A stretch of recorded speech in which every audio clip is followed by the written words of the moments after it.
Hello, everyone. How are we all doing on this lovely, lovely Saturday afternoon? Uh, I'm doing all right, doing pretty well. It's been a week of ups and downs, but the last couple of days have been particularly nice. Uh, feeling very peppy. Just had a very highly caffeinated tea, but otherwise I'm doing all right. How's everyone doing in the chat right now? You all feeling good? Feeling spry? Feeling feeling sharp and ready to have some laughs at some ridiculous stuff I found. Uh, One of them is like, it made me laugh pretty hard. It was I didn't expect to be laughing this hard 30 minutes before a stream, but I discovered something I was just going to talk about, as an aside, as sort of a news thing. But then I found out something about it that just warmed my heart. Anyway, we're going to take a couple of minutes before we begin just to let people flow in. Let's get some viewers here and think back to the last stream was about a month ago. We had a really good time. It was a surprisingly good turnout.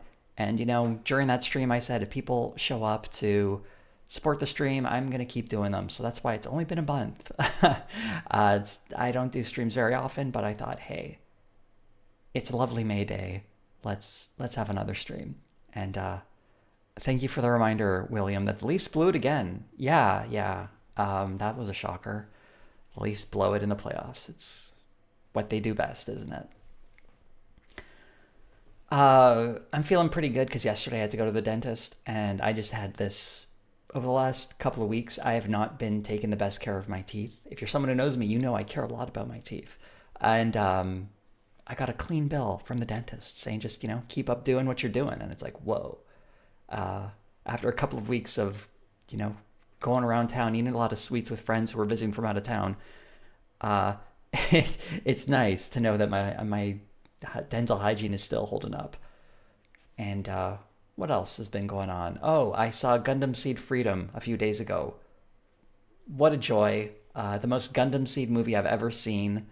Um, I don't even know how to talk about it if you haven't at least watched the show. But it's a great time. It was a great time. Excuse me. And thank you to Conatheus for becoming a member at the thanks tier. Uh, you love to see it right off the top. But yeah, what is to say about Gundam Seed Freedom other than I enjoyed the hell out of it? Someone asking for a G Gundam retrospective. Not likely. I'm not a huge fan of G Gundam, to be honest. I got about halfway through it and just kind of lost interest. Um, yeah, I've got a very finicky taste in Gundam, I guess. But even so, um, still flying pretty high after that movie. But it's just a shame. I wish I could say everyone should go see it, but I don't know how anyone could watch that without knowing the backstory. Just wild stuff. Okay, I think we're still going to give it a few more minutes before we get started. There's been a bit of a change of what this stream was to be. I'm going to talk about, the plan was to talk about or do some research on stream for a video I'm working on. Um, this one is about Tim Pool's coverage of the protesters or the demonstrators on university campuses. Um, it's been pretty bad, pretty bad. Um, and so I basically finished a rough draft of that yesterday, in fact. But then I was like, throughout the week, the plan was to not watch any of his stuff, and then on Saturday, I'll try to pick up any other videos in case I have to go back and make changes or adjustments to that draft. I've thankfully figured out how to do that effectively. So I was going to leave it as a surprise and be like, okay, we'll just like pull up his channels on the day of the stream and see what other videos he's made about the protests, completely embarrassing himself as he does. So then when I looked up his channels before starting the stream, I realized like, oh, he's not really spoken about it. Maybe because it's not top of the news anymore, but I think there's like one or two videos he mentions it. So instead, we're just going to pull out random stuff and have a laugh because I'll show you what it's like to research one of his videos, but this won't actually be research, if that makes sense. Because the video, I guess, is going to be coming out a little sooner than I expected. It's not going to be as long as I would have liked it to be, but 30 minutes or so is not too bad. I don't know, probably be up for patrons sometime tomorrow. So if you're into that, keep an eye out for a community post where I'll be mentioning all of it.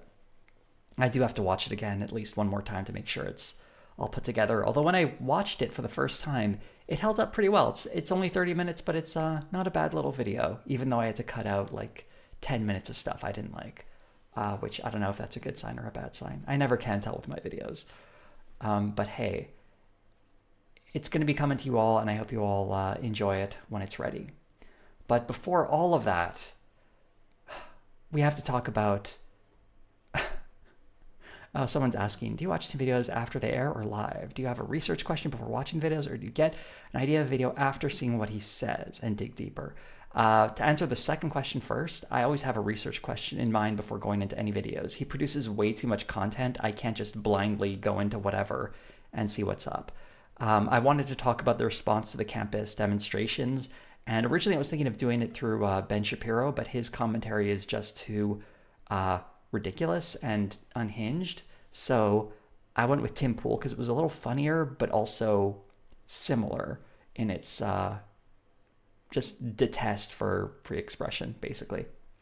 And no, I don't watch them live. I try to watch the clips that he specifically highlights, and occasionally I'll go to the full streams if I need further context. But the clips he prepares are just him talking to his camera, so there's no need to go any further for that. But it's the IRL show that's like usually bigger, and those tend to be segmented pretty well. But I mean, I don't have time to watch the full stream beginning to end, because they talk about several stories. So I just try to focus on the stories where they say something. And there was really only one instance where I was like, oh, I have to watch more context for this, because this can't be as ridiculous as it sounds. Turns out it was ridiculous as it sounded. So that's how that turned out.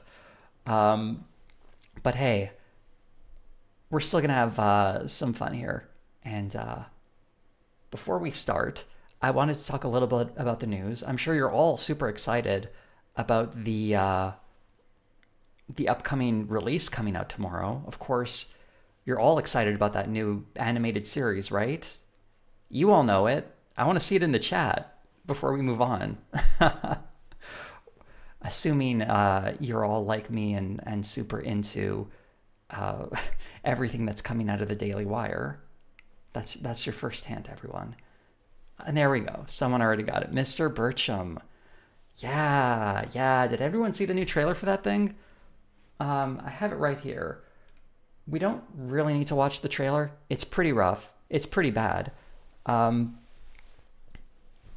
people are saying it's, I don't know. You'll notice when the upvotes, downvotes, a lot of downvotes. You might be wondering, oh, why do people not like this trailer? And that was because if anyone remembers the original trailer for a couple of months back, Candace Owens was in it. And for some reason, in this trailer, they just don't include her at all.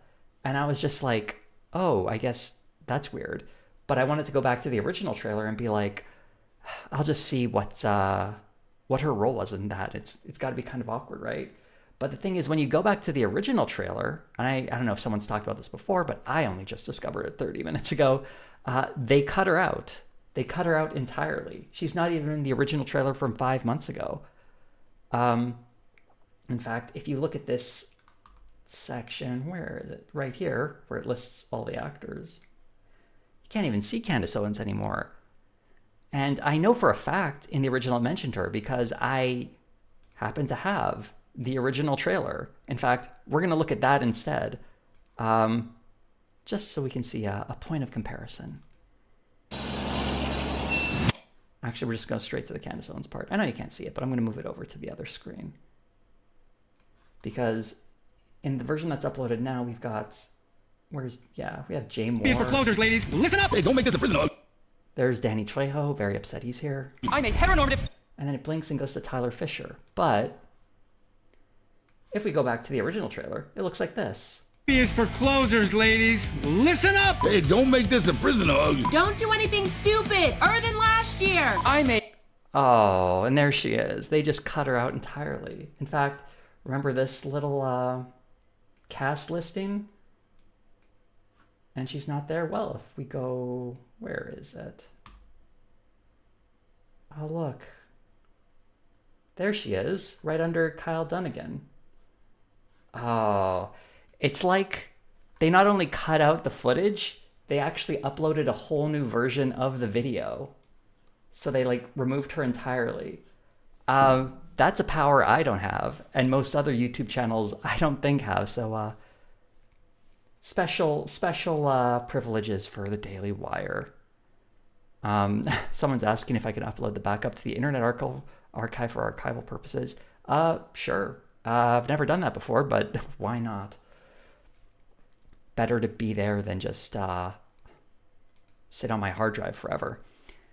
Anyway, it's very funny that they removed her from the trailer, and I really wonder if they're actually just going to cut her out entirely from the show. Just like her character is gone now. But like, how essential was that character? Can they just like remove her? Or are they going to get another actress to replace her?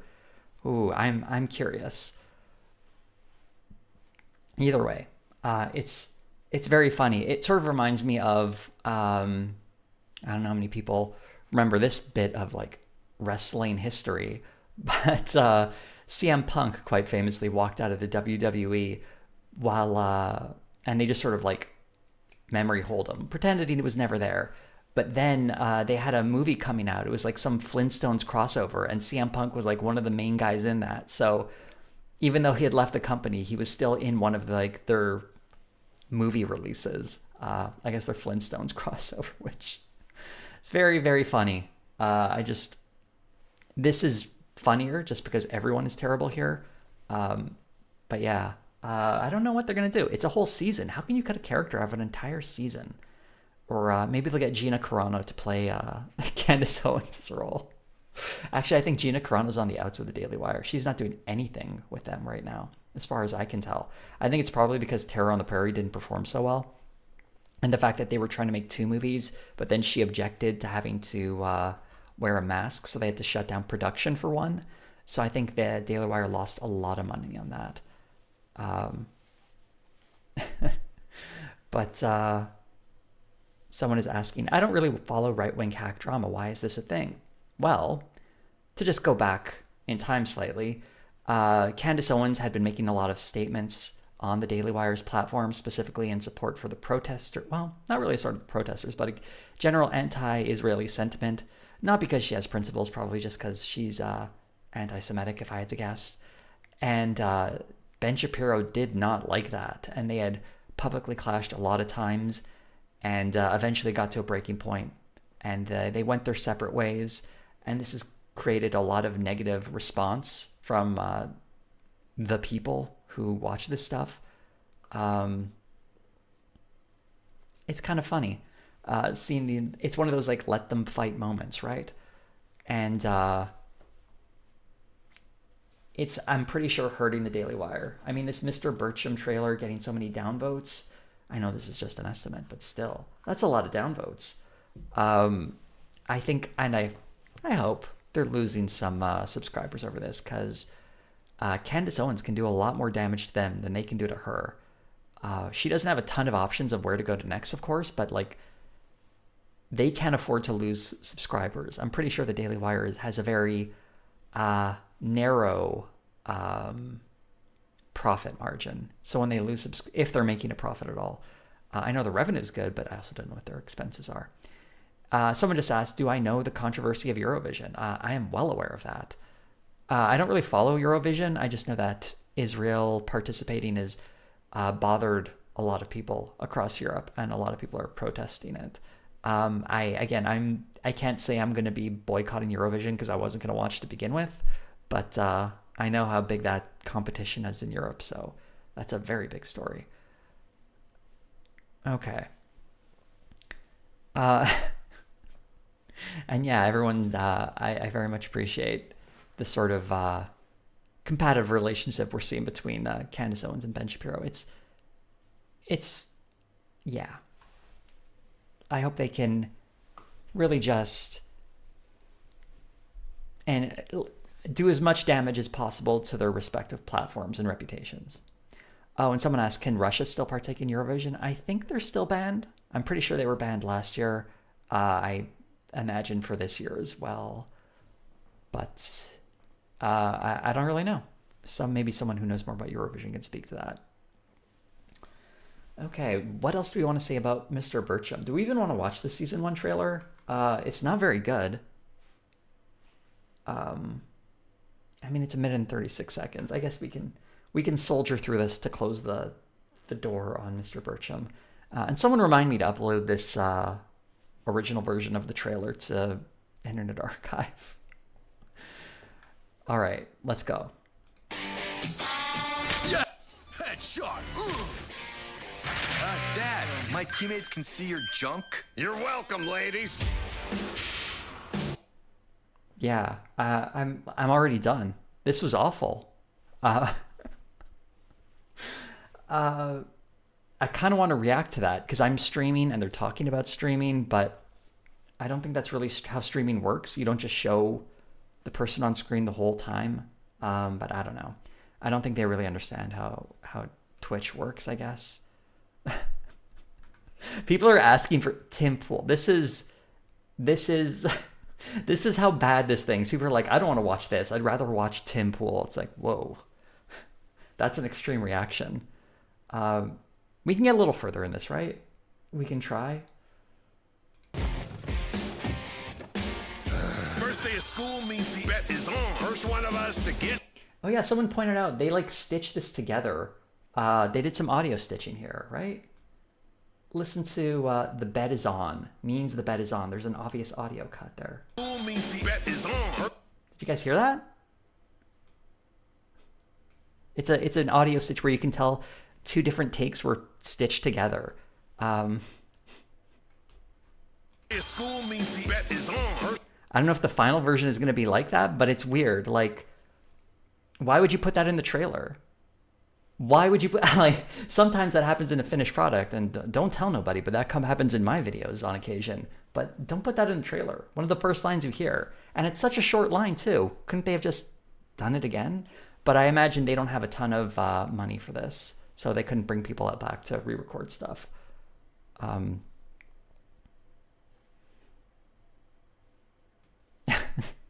Thank you for the reminder to put it to the Internet Archive. I'm not ending the stream right now, so... I mean, at the end of the stream, let me know. Or you know what? I'm just going to write it down here on a piece of paper. Archive. There we go.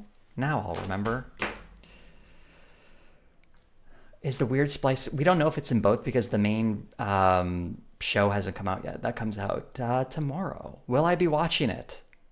I don't know.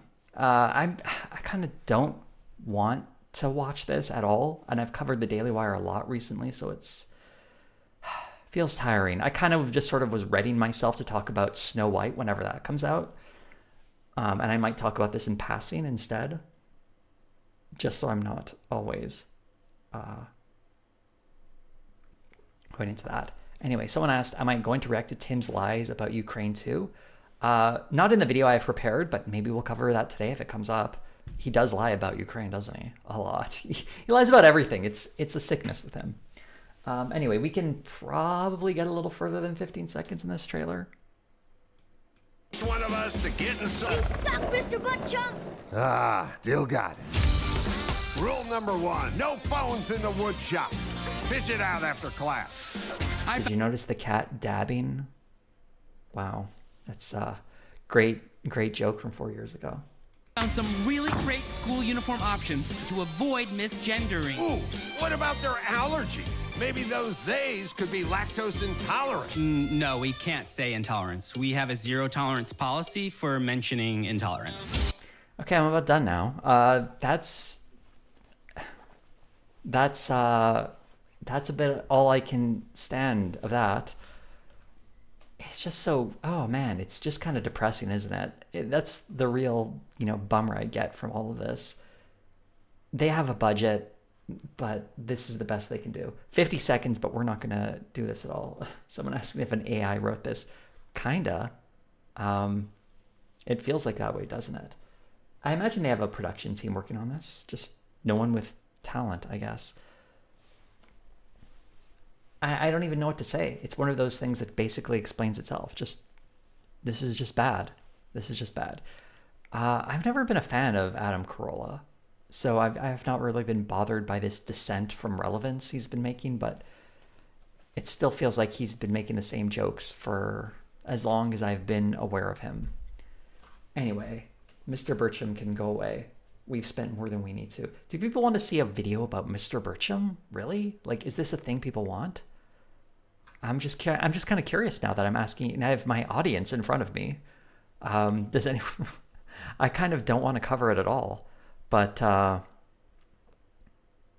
guess we'll see. Probably won't. Maybe I should just watch the show first. A lot of no's. Okay. I probably won't cover it then. I'll watch it and see it in passing. And anyway, we're gonna move on to some Tim Pool. As I was saying earlier, originally this stream was supposed to be researching his various claims about his commentary on the demonstrators on college campuses, but he's kind of stopped talking about that. If you can see, like, through these videos, he doesn't really talk about it too much anymore. Are any of them on here? I thought I saw one or two. Yeah, see, NYPD declares level 3 mobilization, anti-Israel leftist riot at Met Gala. I'm guessing they just marched. I mean, I can look at that one, but it's not exactly the campus protest. I'm sure they were part of this demonstration as well, though. There's also his other channel here, where I'm pretty sure I watched this. Biden caves to leftist rioters. Actually, I should be saying these properly, right? I'm not pronouncing this. Biden caves to leftist rioters. Israel invades Rafah, denying U.S. demands. Trump set up to win 2024. I kind of flubbed the reading there, but anyway, that's, I think, the only one. Also, Biden... Oh, no, this one as well. There are no sort of... Biden pulls more military aid from Israel over Rafah attack. They still won't impeach him. World War III looms. It's so over the top. Oh, it's just... What a silly guy he is.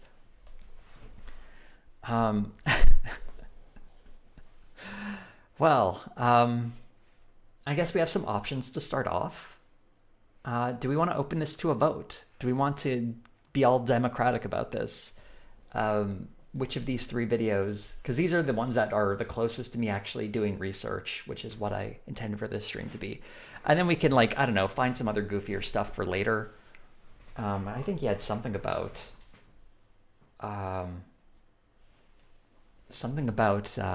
the Northern Lights, about like solar flares, and he was worried about them like destroying technology or something. Anyway, I'm gonna construct a poll here. It's hard to tell the difference between those, isn't it? And how do I make a poll on this again? Here we are. All right, let's find some names for these. What was the first one? Oof. I think I had a little too much caffeine. My head's bouncing around a lot. Let's see. Was there any on this one? I don't think there was. Maybe there were just two. Oh yeah, Met Gala. Met Gala protest. That's one.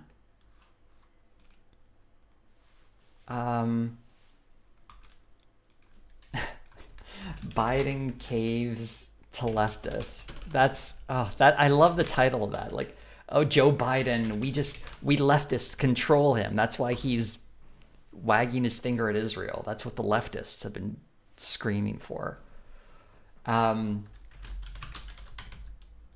More aid. And the other one, threatness. Someone's pointing out his where did he write threatness?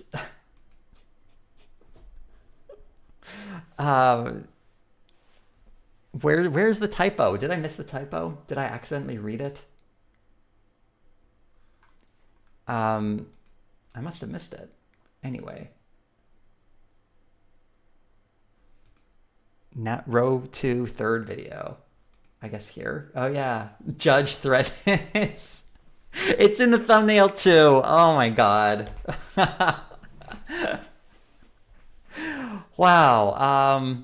I think that gets added to the poll just because why not? I feel like everyone's gonna go with that anyway. Just because it's got the great typo. But here we go. We're gonna put the poll up. Everyone get ready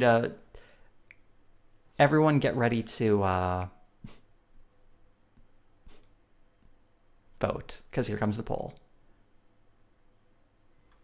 All right.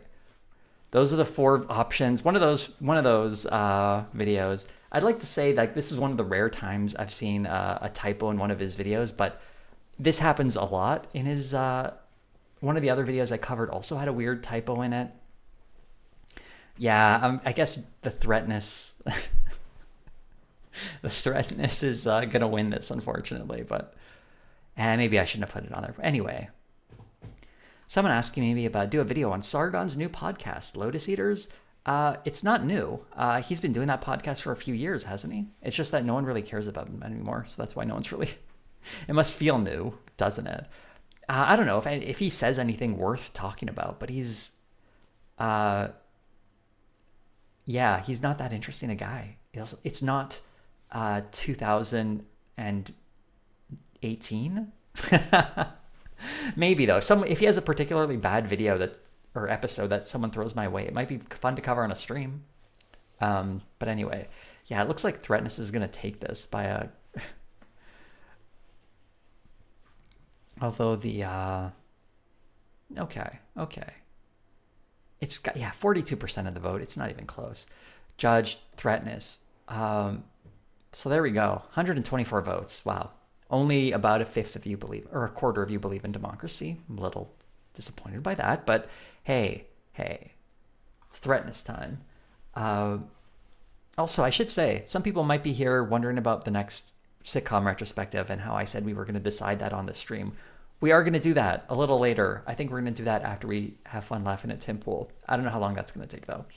But we will also come back to that. Please remind me in the chat if I start winding down and I haven't done it yet, because I have options in mind and I really can't think of a show to cover. Anyway, it's time to find the judge threatening people and what that's all about.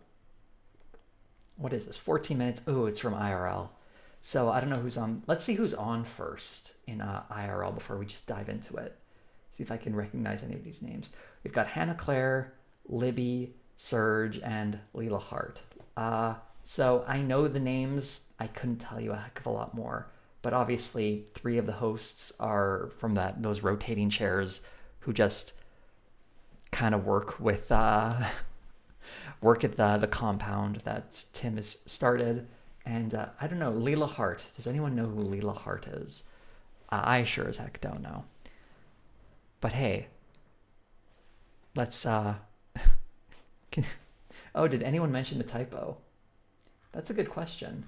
I have a little extension I can use to search for comments. Can I... Let's see. Typo in the... Yeah, typo. 5 people mentioned the typo. There we go. How many people say threatness though? I'm really milking this before we start the video, aren't I? Yeah, everyone's saying threatness. You know, my stream today had a typo when I first put it up. I misspelled principles. You know, it happens to all of us. But you know what I did when that was pointed out? I changed it. Why this hasn't been changed, who knows?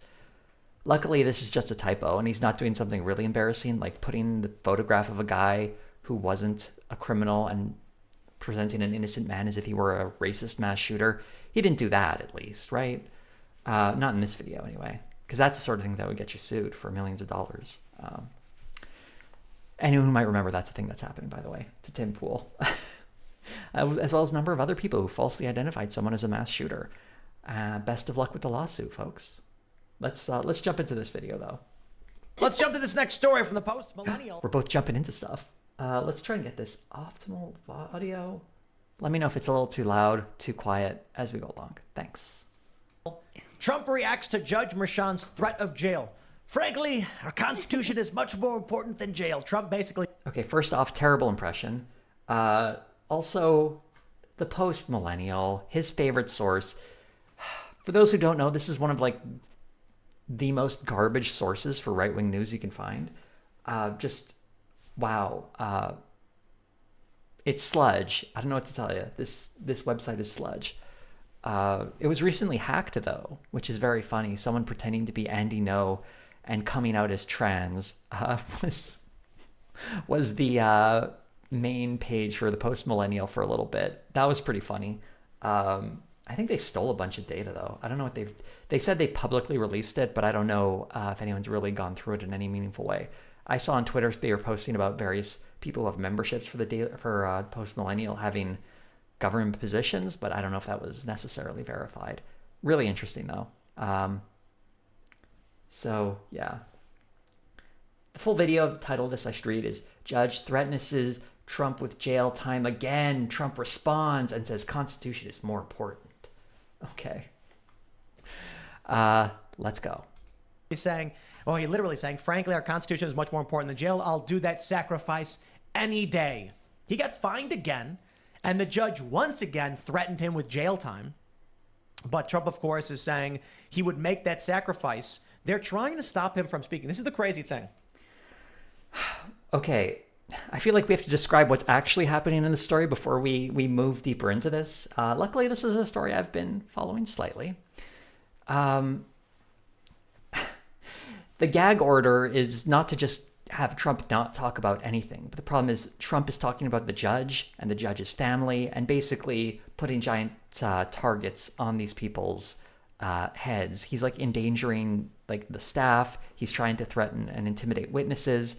Like, this is a pretty normal thing. You're not allowed to create sort of a specific kind of how do I want to phrase this? You're not allowed to threaten someone or threatness a person. You can't just threatness a rando guy in there. But this is what he does a lot. He's not really giving us those details, and he's pretending like this is a free speech issue when it really isn't. And if this were anybody else, they probably would have been thrown in jail at this point, because you're not allowed to just do whatever you want when you're on trial, publicly. You can't just talk about how someone, like a judge, is an awful person and talk about their family and generally putting people at risk with your reckless behavior. But trying to present as if this is just Trump speaking his mind is deeply what's the word I want? Reductive? Sure. Removing important context that would change the meaning of understanding here. But let's listen a little further. I'm sure Tim will give us all this context. Or not. You've got Biden's campaign and his surrogates attacking Donald Trump on this criminal trial, and the judge telling Trump he cannot respond because it involves witnesses or elements of the case that he's barred from saying, stopping him from being able to counter the lies and the smears from his political enemies. I wonder... Talking about the judge is not the same as responding to a political campaign that's pointing out that he's on trial.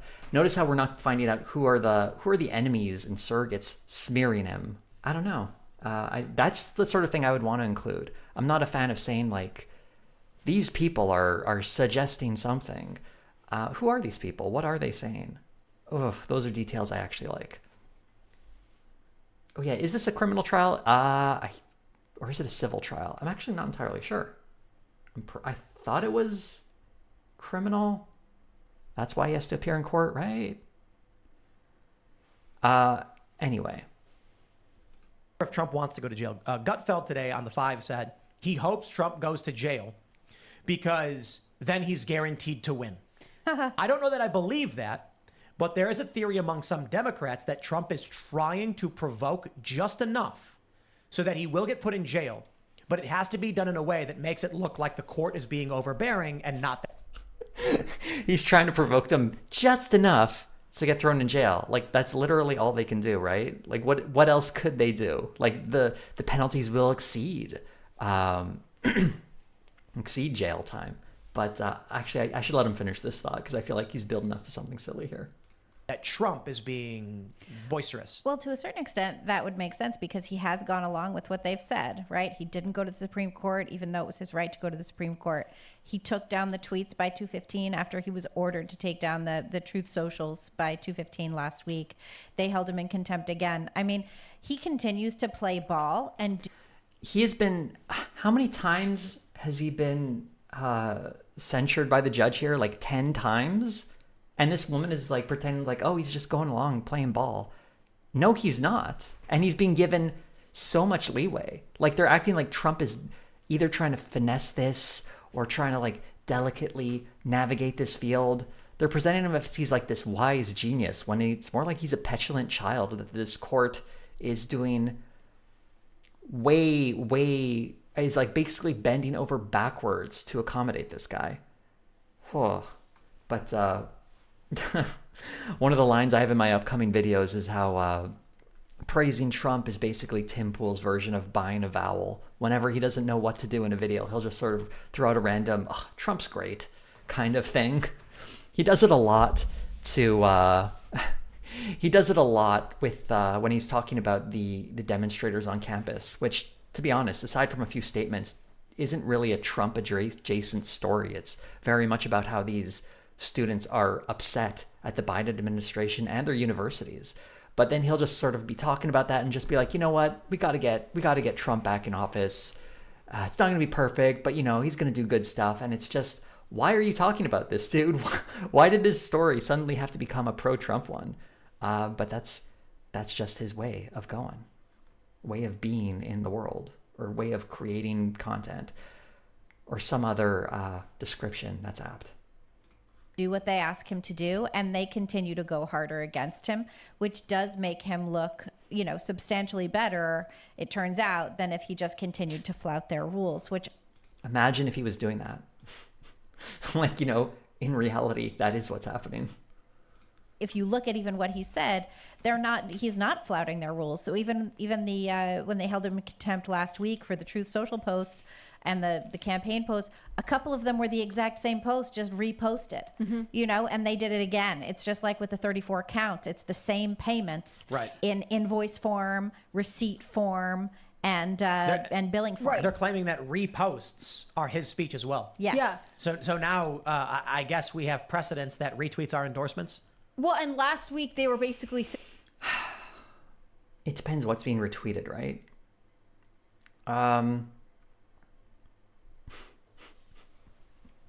Sorry, let's just move on, actually. Like, the judge had to come out and say, this gag order isn't to give other people a sword and a shield, because Stormy Daniels and Michael Cohen are going after Trump because he's specifically under this gag order. I also love the way he's... I'm sorry. Stormy Daniels and Michael Cohen are going after Trump because he's under this gag order? What does that even mean? This is what's really frustrating about this format, because they make references to stuff and you're like, what are you even talking about? And it's like you had to have been watching like either the whole stream, which fair enough, or it's like something they referenced 2 or 3 days ago. Has Stormy Daniels said anything? I mean, she testified, didn't she? I believe Cohen testified as well. I know Cohen's been saying a lot of stuff on his podcast, but what related to this trial and what does that have to do with the gag order? I don't know.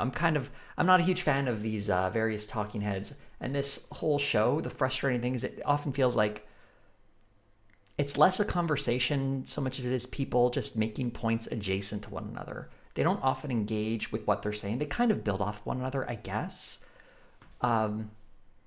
Anyway, it's hard to parse in real time sometimes. phrasing this because it definitely sets him up to be a martyr for the Constitution. You know, Yep. The Constitution is more important. I will sacrifice that day, and I genuinely believe Donald Trump, respects the Constitution. But I don't think this is what Judge Merchant was expecting when he was issuing this gag order to basically make Trump like the freedom martyr. What if Trump just responds? It's amazing that they're building him up to be this like martyr for freedom, as if he's the first person who's ever had a gag order placed on him. It's like, did they just invent this term for Trump? Absolutely not. This is so silly. But they always build this guy up to be such a heroic figure. He truly is like this. I'm not even sure what the term is. It's a cult of personality for sure. I'm not a fan of when people say there's like a Trump cult in the sense of like a traditional cult, because it's not really like this. It's more of a cult of personality, which where it's just formed around like this one guy, and it's just unflinchingly positive. They just love him.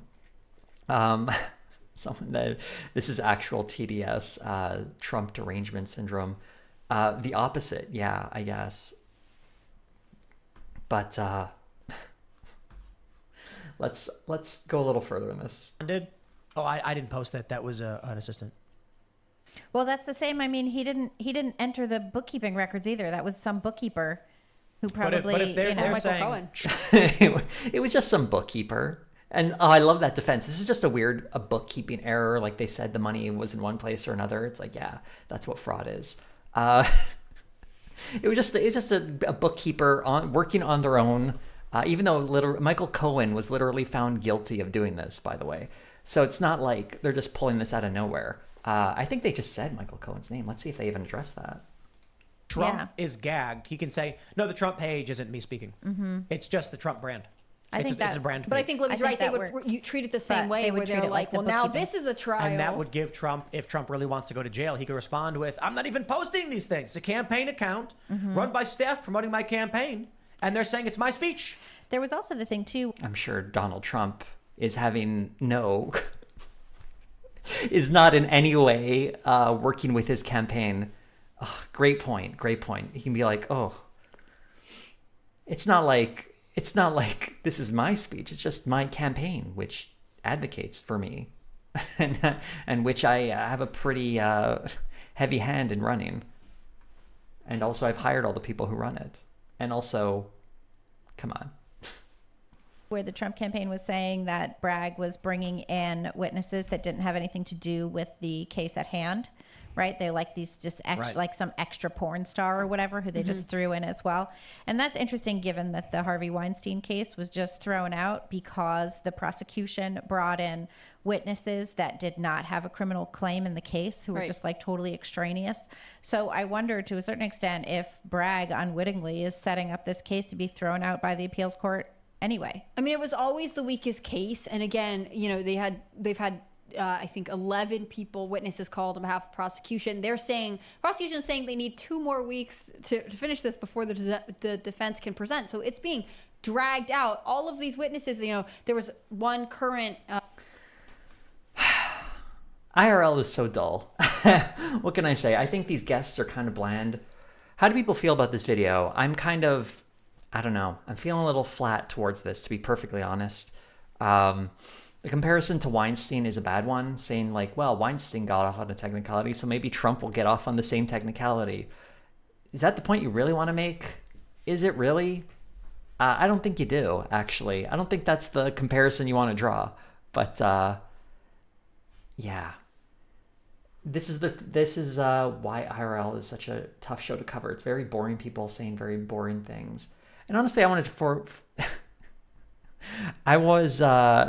think we were, the threatness really pulled us in. And honestly, I'd rather look more at Tim Pool himself rather than his hangers-on who are just, there's a reason they're not popular or they can't carry their own show. I think people don't realize that Tim Pool has made a lot of efforts into building other channels and other things, but it's, I think, quite noticeable that unless it's him talking about the news and how he doesn't understand it and is like special way of just having this swishifying, cluttering commentary that people aren't that into it. Like, look at his pop culture channel with its very few views, or what's that other one? Tenet Media that he started. That's not doing so well. How many times has he tried to make Scener a thing? Someone mentioned Ian is never boring. Is he still on here? I didn't see him pop up once while researching my new video.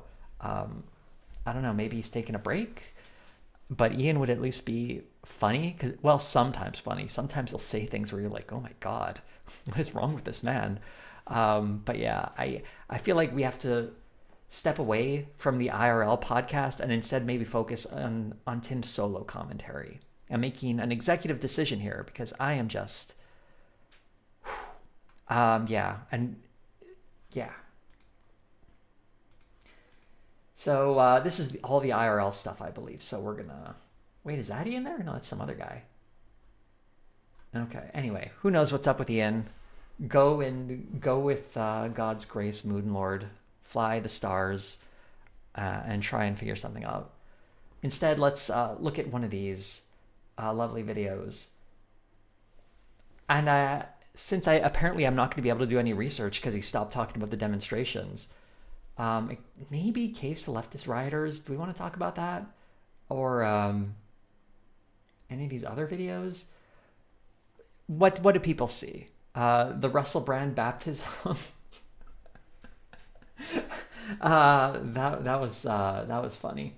I don't think that's on here though. I think that was in the previous one. Or is that here?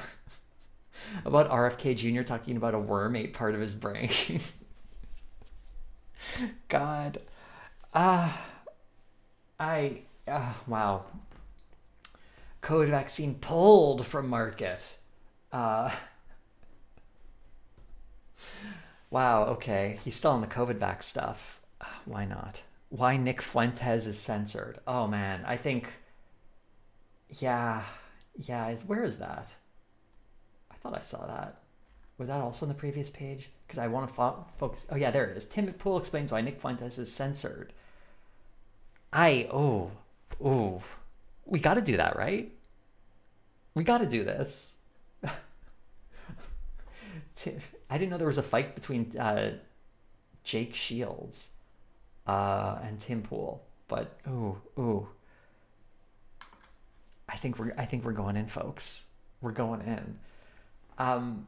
Do I have to tell everyone who Nick Fuentes is?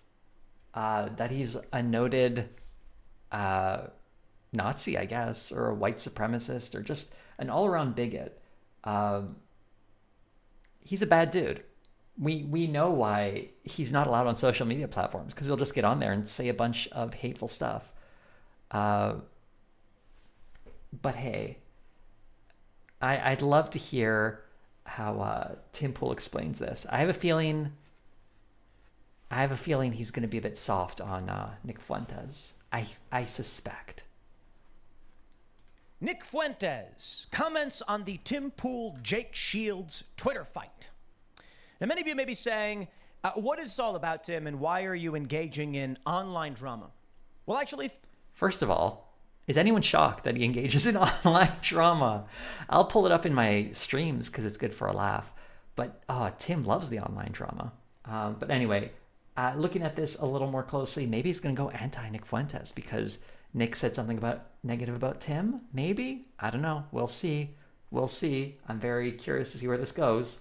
Think this one's interesting, and it pertains to the bigger picture of censorship, free speech, what's going on with Israel, and I do think what we're seeing here matters for the most part in terms of how we solve problems politically, mostly due to censorship. And I think the big question here is, why is it so difficult to host people like Nick Fuentes and people like Jake Shields, and of course responding to the insinuations and accusations against Timcast IRL. So we'll get into the weeds of the drama. But again, to reiterate, I'm really not a fan of this dramatic voice he has got, We'll get into the weeds and the drama, but it's all so simple. Not so, I say, not so. It's this weird intonation. I don't know where he's picked it up from, but it's very stagey and theatrical and phony, to be honest. just be yourself, buddy. You're more entertaining when you're being your regular dopey self. That's, I think, advice to everyone, by the way. If you're going to be speaking in public, just try to be you. Try to be real. You know, that's, I mean, I'm doing a little bit of the sort of stage presence here. I'm usually not this outgoing or speaking, but I still have a tether to who I am as a person. And I try not to be quite so silly and ridiculous and dramatic sounding. Someone said Bill O'Reilly. Kind of. Bill O'Reilly was, I don't know, he had a much stronger, like, asshole energy. Play schoolyard bully kind of energy. And I don't think Tim's got that. He doesn't have that, like I don't know, he doesn't seem like the bullying type. I don't know. I can't really understand what he was like as a kid. It just does not seem like he was that kind of guy. Maybe the target of bullying. I don't know. Maybe he was in one of those schools where it's either bully or be bullied, which that's sad. I was in, I don't know. I'm trying to think back. I had a weird high school where there weren't really bullies. There were just people unoccasionally being dicks to one another. It was a strange dynamic. Let's go a little further in. I believe the weeds of the drama explain an issue with censorship that will be enlightening to many people as it pertains to podcasting and YouTube. And I am ready to be enlightened. I am right. I need to know this, actually. Seems like this was a video for someone like me in particular, isn't it? Also say, I think it is for these reasons, Timcast, IRL, and Timcast are, sort of just in the bubble that they are. The corporate press and the mainstream is much more willing to support you if you flat out endorse particular worldviews. And if you're open and honest. It's all very vague, isn't he? I kind of want to know what bubble he thinks he's in. And I hope he's very specific about what views you have to endorse to be in the mainstream. Because Nick Fuentes, the reason he's not in the mainstream isn't because he doesn't endorse specific worldviews. Rather, he endorses a very specific one that has been rejected by the mainstream. That is to say, being an open anti-Semitic bigot is a very easy way to shut yourself off from the mainstream. As well it should be, because someone like that isn't worth listening to and is a waste of time. We don't have infinite time on every platform, do we? About what's going on and entertain ideas that are bad, you will be harmed by it. But let's start with this clip from Nick, and then we will break down what's currently going on, and I'll give you the quick gist before we do. So we're going to watch Tim Pool watch Nick Fuentes. This is peak streaming right here. Reaction to a reaction to an original commentary, which is reacting to a fight. This is, God, don't you just hate the internet sometimes? There's something horrible and and deeply cursed about all of this, isn't it? But let's go in. Let's all have some fun. Do with an attempt to book a guest, an MMA fighter named Jake Shields, and ultimately his demand that if he does come on, he would only do it if Nick Fuentes came on as well. Let me play this clip for you from Nick Fuentes, then I'll show you what Jake Shields says, and then I will break down the issue of censorship, particularly pertaining to Nick Fuentes and in general. So I think this will be this could be enlightening for many people. Maybe I should speed this up a little because this is nearly 40 minutes. Just 1.25. That's acceptable, right? But anyway. And yeah, that is a weird demand, isn't it? Also thoughts on the Tim Pool versus Jake Shield panel stuff? Yeah, that's ridiculous. Tim Pool's just like a total joke. Tim Pool invited... Tim's got... This is difficult because Tim's got the volume low, and I don't know if he's going to raise it. Should I raise it now? What a struggle this is. Anyway, for those who can't hear, because it's kind of low, Nick Fuentes is calling Tim a joke. So I imagine this is going to go south. Shields and said you can bring anybody you want, and Jake... False! I did not invite Jake Shields. I don't do booking for Timcast IRL, nor did I ever say to anyone, bring whoever you want. Shields said, I'll bring Nick Fuentes. Then Tim Pool said, oh, we have... Maybe Tim should be talking to his, whoever's in charge of his booking, because this honestly feels like a bit pedantic. Did Nick Fuentes say that he was Shields was personally invited by Tim Pool, or was he just saying that his shorthand as the show was inviting him? Someone speaking on his behalf, right? I feel like, I don't know. I feel like that's a silly thing to get upset about, but he's a silly guy. To debate people, and we gave them names. They're like, no, not that one. No, not that one. Lie. Oh, no one will do it. And then they just ghosted Jake Shields. All right, I'm willing to go full bore on this one as to what I know for the sake of Nick and ghosting Jake Shields. Let me flip a little bit more. So those people are always playing games. I'm so sick of playing games. Bring us on the show. Don't bring us on the show. I don't give a fuck.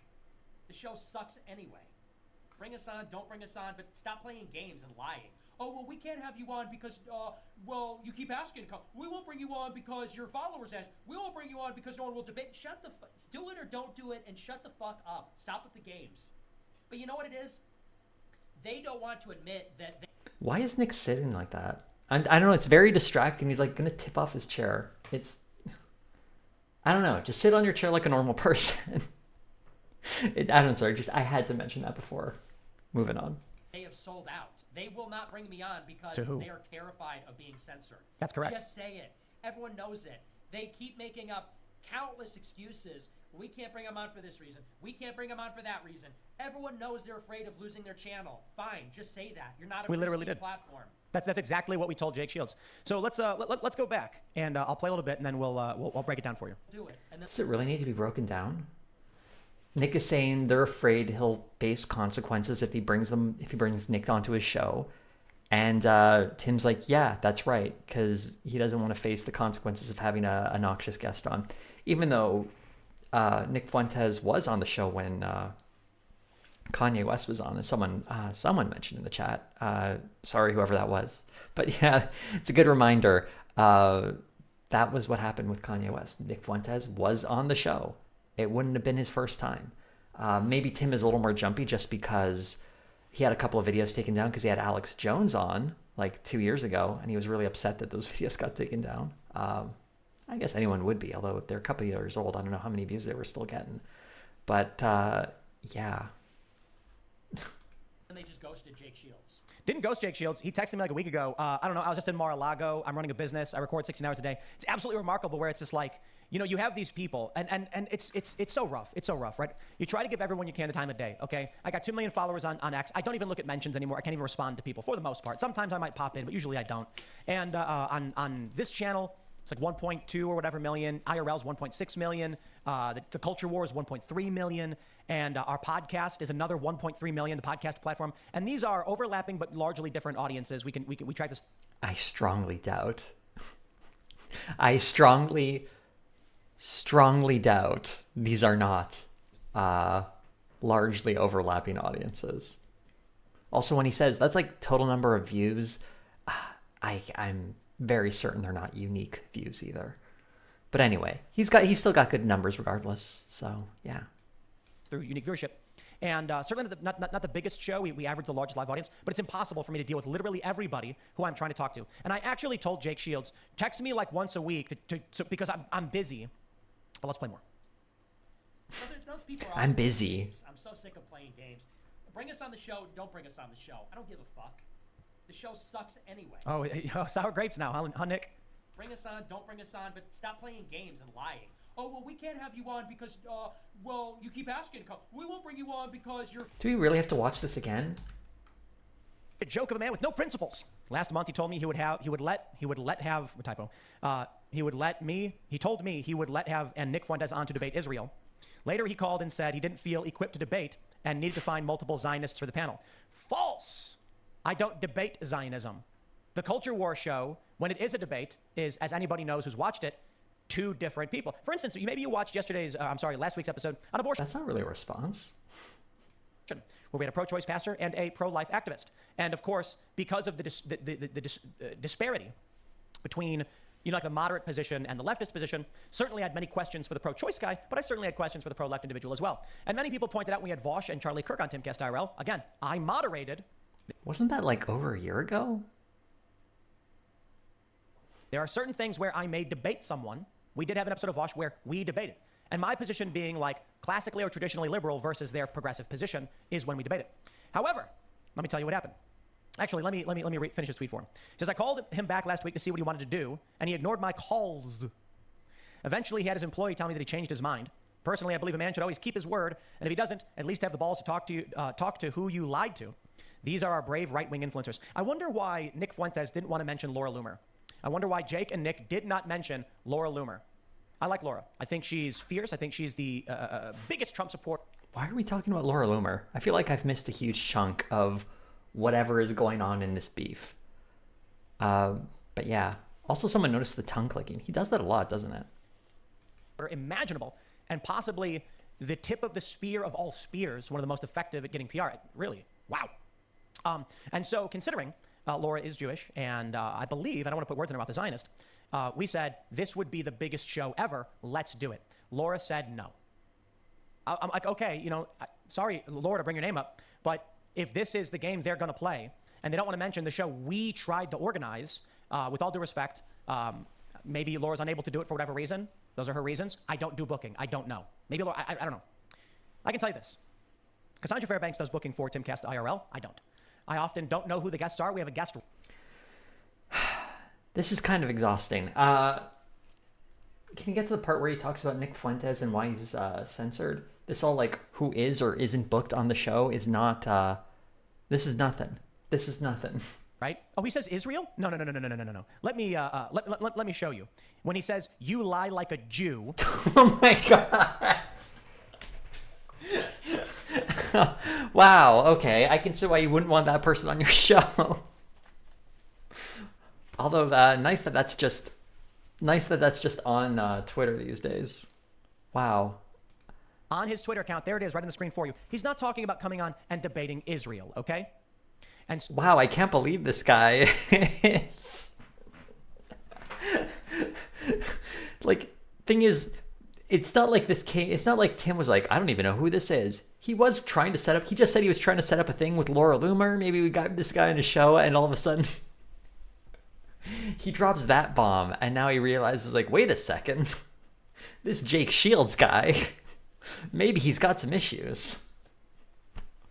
So I get on the phone with him, and I said, if you want to talk about Jews and Israel, we will be banned, okay? Like, if you come on, you and Nick, and all you do is start saying things like you lie like a Jew, we'll get banned. Now, in their crackpot, brain-melted world, they think it's because Jews are out to get them. In reality, there is a ban on all hate speech. You can't say that of Muslims. You can't say that of trans people, of gay people. In fact, Facebook actually started banning people, women, feminists, for putting hashtag kill all men. Not that I think typically they will ban people who are racist towards white people, but it's not just because Israel is controlling everything. Oh, the boogeyman's coming to get you. They banned Islamophobia. They banned saying the name of a CIA guy. So the long story short of it is, if I call him on the phone and I'm like, we could do a really big show. I talked to like our people, like Cassandra does booking, and I talked to some other individuals who like do production. Okay. So I feel like I can sense where this is all going, and this, I'm not sure why there's another 27 minutes of this. We'll skip ahead and see if we can find something of value here. But yeah, platforms have standards, or terms of service, and they set them, and they don't allow certain type of speech on there, right? Remember how that's totally fine or okay? I want you all to sort of cast your minds back, maybe in perhaps a video on this very channel where Tim was complaining about how YouTube was censoring his commentary on COVID or the January 6th riot or other things where he talks about big tech censorship. Now, all of a sudden, he's using those exact same standards as a way of keeping Jake Shields and Nick Fuentes off his show. And I believe him when he says he doesn't want to face the penalties. But this has always been one of my frustrations with that talking point from him. He will bend over backwards to adhere to those guidelines. Well, I shouldn't say bend over backwards. He will try and follow those guidelines as best as possible because he's very concerned with whether or not his channel will be demonetized. I'll say this, if you genuinely are a big free speech crusader, that wouldn't matter to you nearly as much as it seems to matter to Tim. Even someone like Steven Crowder is willing to let his channel get suspended off of YouTube every now and again because he really needs to tell racist jokes or something. Tim is, you can really tell his number one concern here is just getting those clicks, making that money. And even this, he's like thinking about, oh, what's the biggest show we can do? It's like, is it a big show to get attention, or do you really want to discuss Israel and, as these guys would say, the Jews? He would absolutely do it in a heartbeat if he thought he could make money off of it. Not because it's a question worth asking, but because it's a question that will garner a lot of attention, a lot of clicks, a lot of views. This is why this is what they think free speech is for, really, just making a lot of money. We all agree it could be the biggest show ever, but it has to be a debate, otherwise we get banned, right? You don't just come on the show and then start saying things like you lie like a Jew, okay? That's like, you get banned for that. If you said you lie like a black person or whatever, you get banned for those things too. I don't think Jake Shields is saying he wants to go on the show to say that to Tim's face, although that would be very funny. I wouldn't watch the show, but I would definitely watch a clip of that. But a debate we could do. Typically, YouTube's rules pertaining to censorship have to do with if there's pushback or not. So, although the rules are nebulous and they'll ban you whatever you do, it's ridiculous. Just make it up. Yeah, right. That's why they'll ban you for whatever you do, says the guy who is not currently banned. But the best way to approach it, of course, would be you come on and give your position, and we'll have someone else. Well, the first thing Jake does is says, why don't we debate you? You're a Zionist. And I'm like, what? I was like, dude, I'm not a Zionist. I don't care for the morality of Israel. I think the U.S. should divest this military funding, and we should be focused on America. Okay, let's just stop right here. He thinks the U.S. should divest. That's weird because in all his videos about talking about the demonstrators, he would like use the term divest as if he didn't even know what it means. It's like, they're saying divest. Like, what does that even mean? It's meaningless. And he was always complaining about it. All of a sudden, he seems to know exactly what it means when he wants to present himself as having some kind of left-wing cred, or at least some kind of principles. Oh man, this guy is just such a fraud. Maybe I'll pull this clip for the video. First.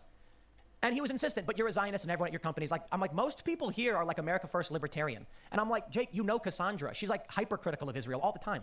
I think we actually do have we don't have any employees that I would describe as Zionist. We have 2 contractors who are probably overt Zionist and proudly stating as such. Out of 40 to 50 employees, most of whom are like, I don't want to fund Israel at all, and Israel can fend for themselves. I don't care.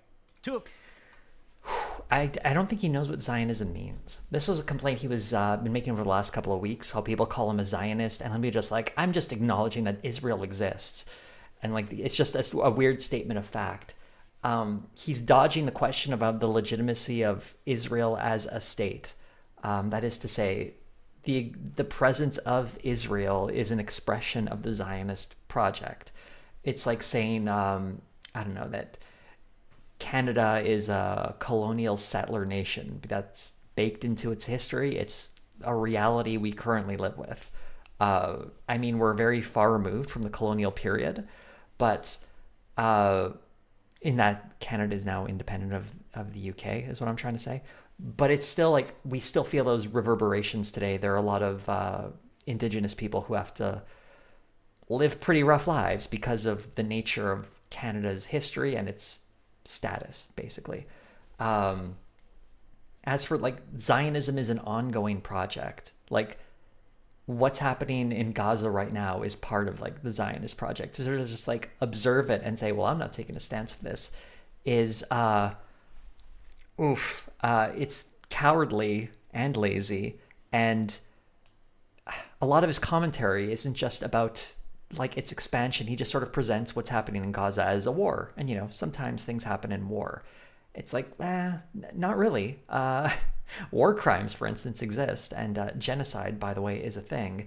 And it's not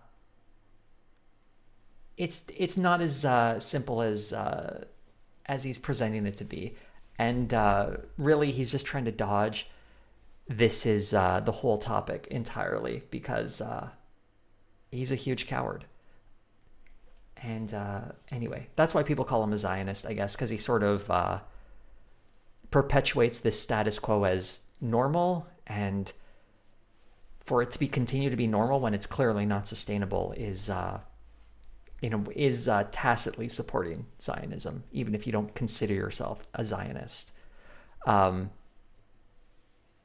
That's basically what it is, I guess. That's the point people are trying to make. He might learn something and be able to grow on the subject, but he really doesn't want to talk about Israel. I have a feeling he's kind of miserable that it's so central to the news. He loves talking crap about you'll see it in the video. He loves talking crap about the demonstrators and lying about their positions. And yeah, anyway. Them are outright like, and I don't even think of the people who are totally Zionist are absolutely saying the U.S. should be funding it either. But this is the conversation we had. We do a show with we invited you to do a show because Jake has been a political commentator on a lot of things. We've praised him for some of his commentary in the past. He says I won't come on unless Nick comes on. I never offered. I don't do booking. I don't know what Cassandra said. I really doubt that's the case. But isn't it irrelevant then? Isn't it completely irrelevant to say, I never said it specifically. It was someone else, the person who's in charge of booking. Well then, like, this is the pedantry. This is the pedantry of this guy. That's so frustrating. And yeah, someone just said free Palestine in the chat. 100% agreed there. But he wanted Nick Fuentes on. I said, okay, you want Nick Fuentes on? The only way it can happen is if it's a debate. Otherwise, we get banned. Fact. Everybody knows that. Nick knows it. We know it. You know it. Why ask? So we offered up what we thought would be an amazing show. Laura Loomer. We're all friends. I respect her work. I think she's smart. I think she could handle a good debate. She says no. We are all really disappointed. I was even talking to sponsors, and they were like, wow, that would be amazing. And who wants to sponsor that? Also, were you talking to sponsor, or did you have a guy who was talking to sponsors, Tim? Maybe he handles that one directly. Who knows? This idea that we sold out, they just want the money. They got the call. Are you nuts? When I talk to some companies and it's like, we didn't sold out to those powers. We have sponsors. We're trying to make money off of this. Are you saying we don't want to make money? Fun stuff. Said, look at this. Nick Fuentes, Jake Shields, Laura Loomer. Most of them are like, who's Jake Shields? I'm not trying to be disrespectful. Jake Shields is an MMA guy. He's not in that political space. But I was like, Jake's been very active in criticizing Israel with October 7th. Nick Fuentes, of course, you know who he is. Laura Loomer, of course, you know who she is. And it would be a Zionism debate. They were like, this is going to be like 5 million views. And I'm like, yeah, it's going to be massive. And I was like, we want to do it. Laura said no. I don't know, whatever, man. People don't have to do shows they don't want to do. We kind of sprung it on her at the last minute. And she's probably like, dude, I'm busy. I'm campaigning. It's like campaign season. I can't do it. And so then you have a handful of other people all refuse to do it. Jake Shields offers up Rabbi Shmuley. And I said to him on the phone, he sends me a text, like, what about this guy? And it's like, I was like, look, man, you do realize that if we do a debate with someone like Shmuley, people are just going to claim that you guys bowed out of a real debate. Because he's more of like, he's the guy who put on the weird Candace Owens outfit or whatever. And I'm like, it's not going to be viewed as like a legitimate. Okay, that's funny. Rabbi Shmuley is a joke, but to pretend like Laura Loomer, she's a real person, but Rabbi Shmuley, now we're getting ridiculous. Does everyone remember when Laura Loomer chained herself to the doors at Twitter headquarters? Oh yeah, serious person. I don't know what Shmuley's Candace Owens outfit is though. I'm gonna look that up right now. But first, thank you so much, Spencer Walker 21 with the $6.66 super chat. Watch your content for free for over a year. Take my satanic money, LOL. Thank you. I will happily take some satanic money. I'm gonna be looking up Rabbi Shmuley's Candace Owens outfit, but I'm doing it in another tab just in case it's really racist. I'm just looking at seeing descriptions now, and it's already a bit worrying. Oh no. I don't want to put this on stream because it's really anti-Semitic. Wow, I thought it would go the other way. It's pretty bad. I'll describe it for you. You can find it on Twitter because that's where it all gets posted. He's wearing a big fake nose, a t-shirt that's dollar bills with something written about Candace, the Candace Owens Jew. Yeah, this sucks. This really sucks. Look it up at your peril, but it's...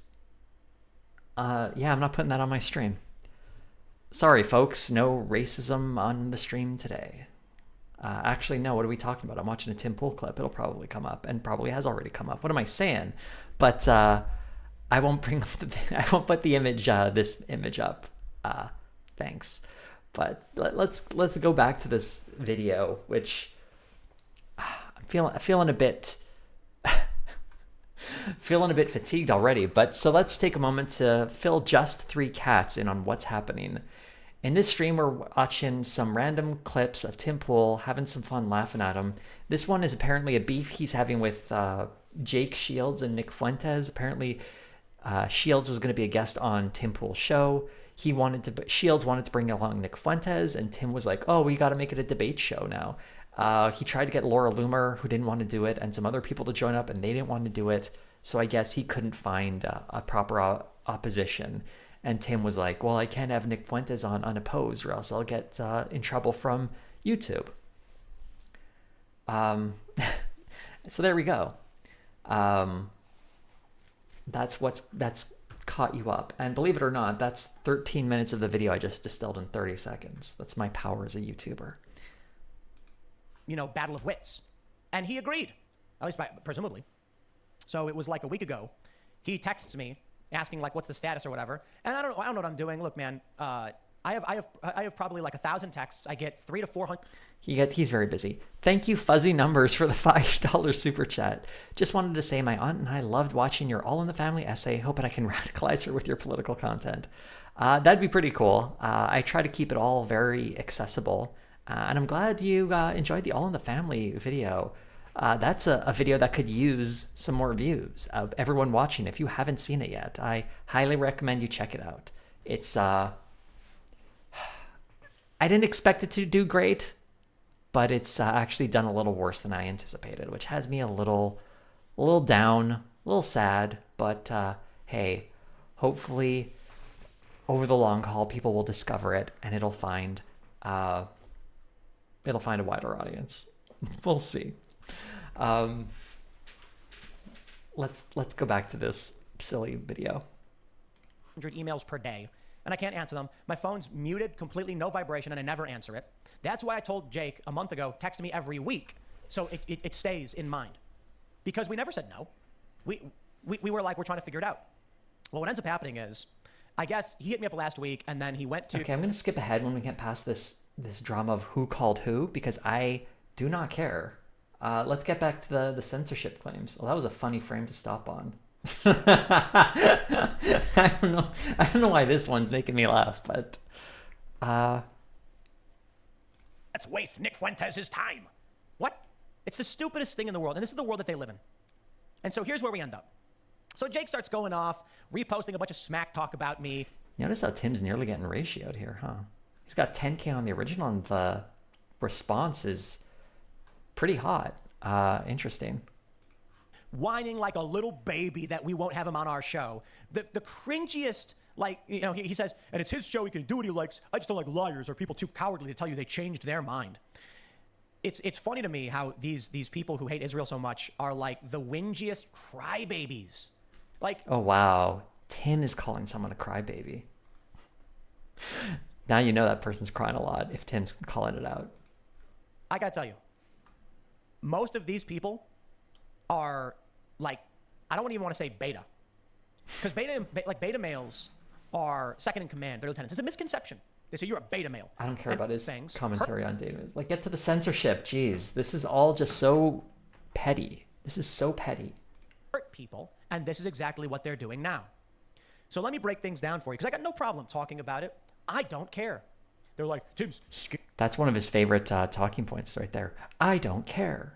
He usually uses it to ignore having to understand a wider story. But in this case, I think he does care because he made a 40-minute video about it. But what do I know? Scared to have Nick Fuentes on, blah, blah. Scared, more factual. You have Nick Fuentes on your show, you get banned. That's it. You have Nick Fuentes debate someone on your show, and they don't ban you. That he didn't debate anyone on that Kanye West appearance, did he? He just kind of showed up. And he was there flanking Kanye West. That was interesting. That's just it. That's how the game is played. You don't want to do it? Fine. Nobody wants to do it with you. It's because you're a whiny baby. Okay, I'll put it this way. I talked about it. Like, look at what Jake Shields is saying. And I'll show you another tweet from him. I quote tweeted him. You lie like a Jew. That's Jake Shields. He said, This is really just him crying about Jake Shields mocking him, isn't it? I wanted to get to this, why Nick Fuentes is censored. Are we already past that? Is he just going to be crying about this for 20 minutes? I'm jumping forward. I'm going to keep jumping forward and see if he gets off this at any point.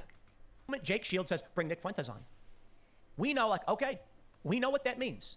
It means Jake Shields is laughing, thinking, I am going to cause problems on social media. Now I'll tell you the reality. I don't think Jake Shields is literally crying like a little whiny baby bitch. I think this was his plan the whole time. I think he and Nick Fuentes... Okay. We're getting to the conspiracy theory part. Here we go, everyone. Says get attention by playing the victim and acting like martyrs. The reason Nick Fuentes is going on his show and going, oh, you won't have me on the show. That was the point the whole time. What was that voice? Oh, you won't have me on the show. That doesn't sound like Nick at all, but I did like that voice. He should just do that. That's it. They don't want to come on the show. They think it's boring. They think it sucks. They don't want to come on the show. They just asked to come on the show and then complained about it later. Well, then how do these pieces come together? I believe Nick Fuentes doesn't want to come on the show. I believe Jake Shields doesn't want to come on the show. I think the whole intention here is to put us in a situation they know we can't accommodate, cause problems so that they can generate attention and act like we did something wrong. And here I was thinking, let's play, baby. You want to bring Nick on the show, we'll do it. Here's how it's done.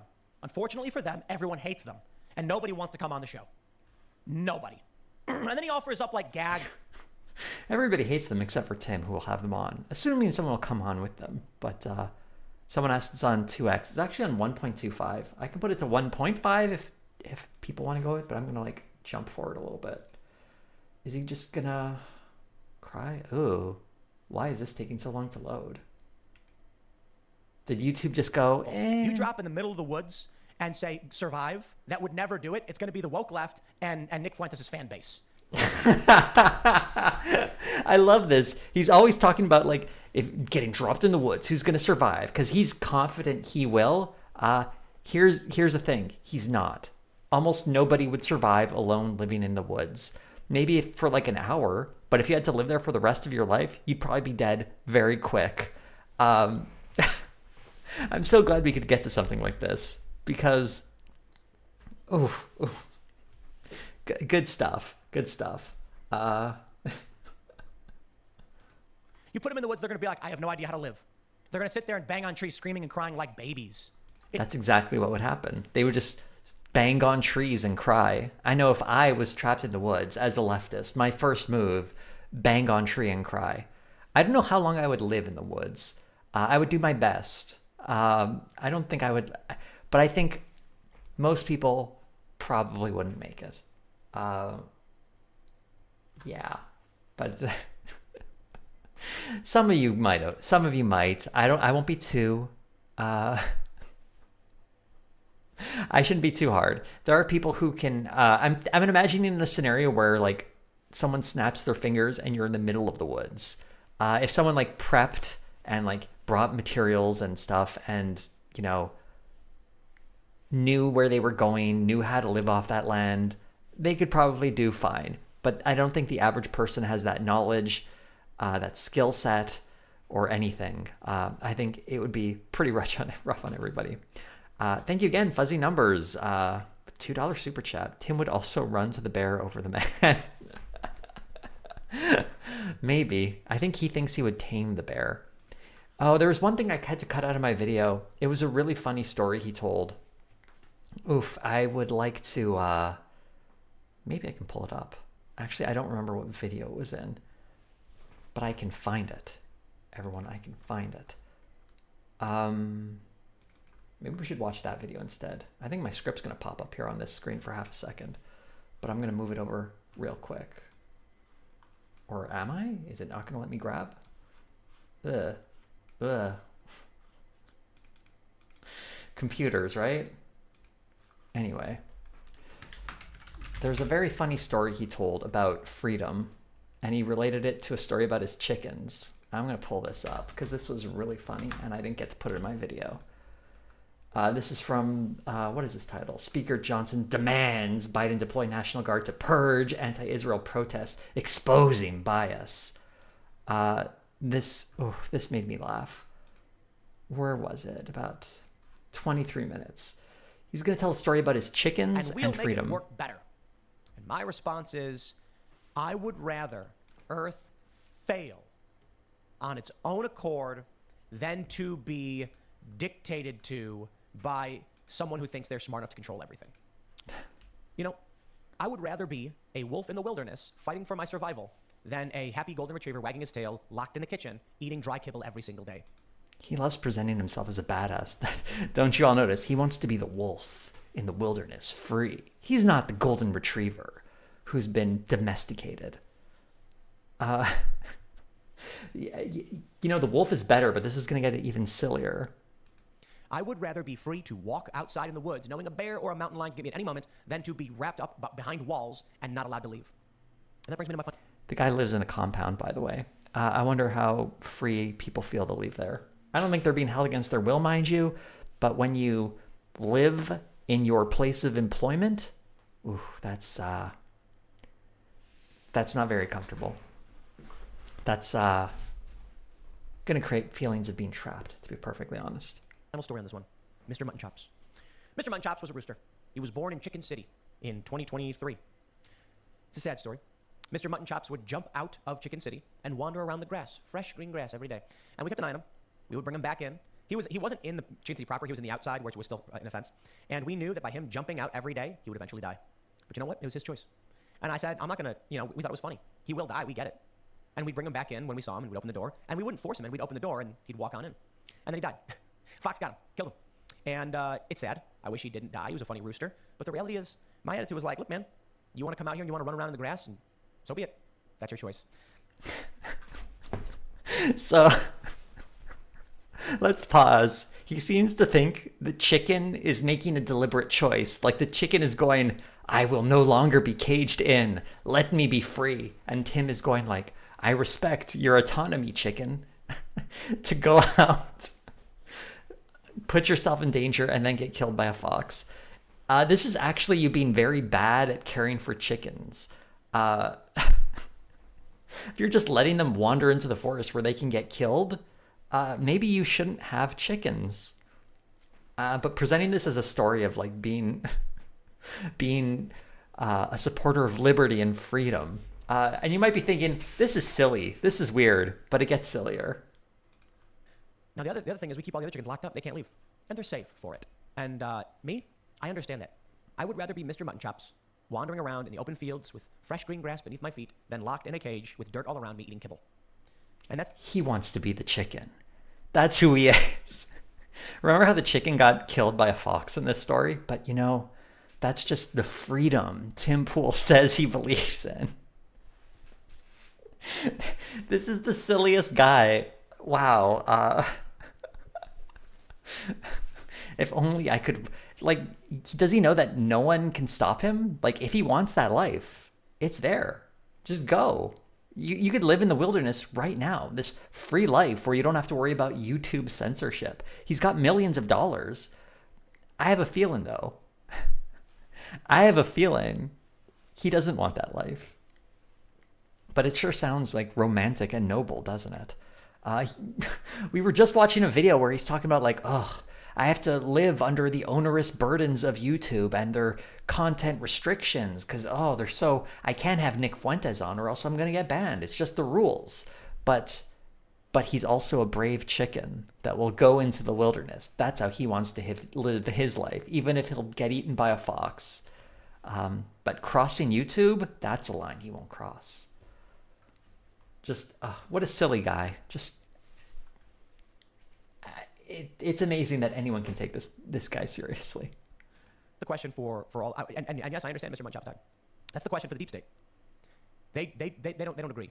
They think we're better off as chickens locked in a chicken coop, and they can control and exploit because we're safer that way. That is what it's like. We're all chickens in a chicken coop. That's what society is. He really seems to think society is some sort of onerous, coercive thing. Like, we are all under the boots of the deep state and the government. Even though you can live You can live outside in the wilderness. You and Mr. Mutton Chops. Maybe you could have protected him from that fox if you lived in the wilderness. Isn't society just like a farmer? Thank you for mentioning that, Somniostatic. It is. Aren't we all just chickens in a coop?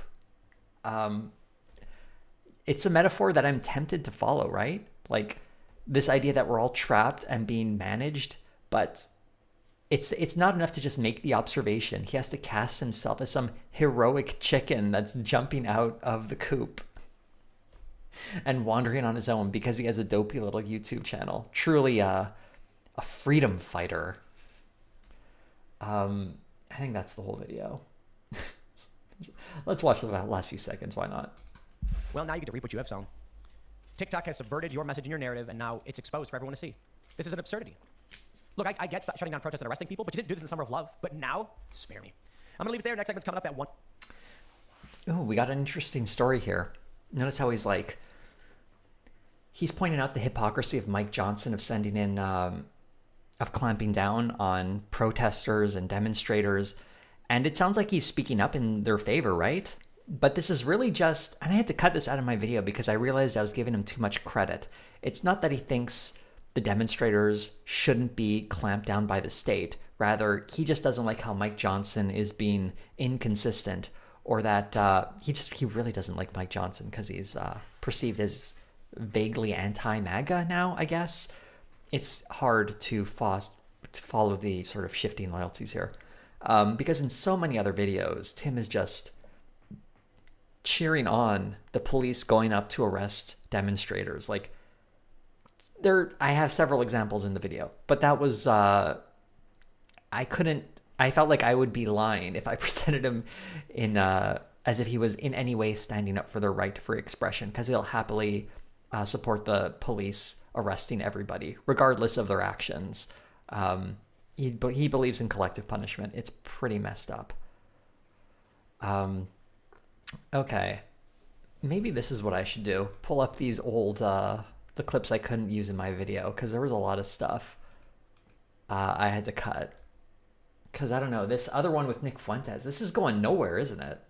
It's been 21 minutes, or 22 minutes, and he said almost nothing. Or we could go back to, like, the main one and find something new to talk about. How are people feeling? I'm going to look through my notes and let you guys know what I see. But if there's anything anyone wants to see, let it be known in the chat. Your options are all in front of you. Let me refresh some of this in my mind. There was one point where he compared the protests to being DEI related, which was weird. I should make a little Joel type short on the chicken story. Maybe. I don't really know what commentary to add to that. It's one of those things where you just kind of point at it and go like, this is what's happening on his channel. This is a video he uploaded himself. Well, maybe not himself. Maybe he has staff that does it. But he thought this was commentary to share with the world. I am going to... you know what? I think I'm going to drop an ad right here, right now.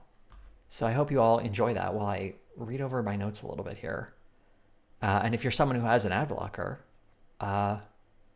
enjoy not hearing me for 30 seconds.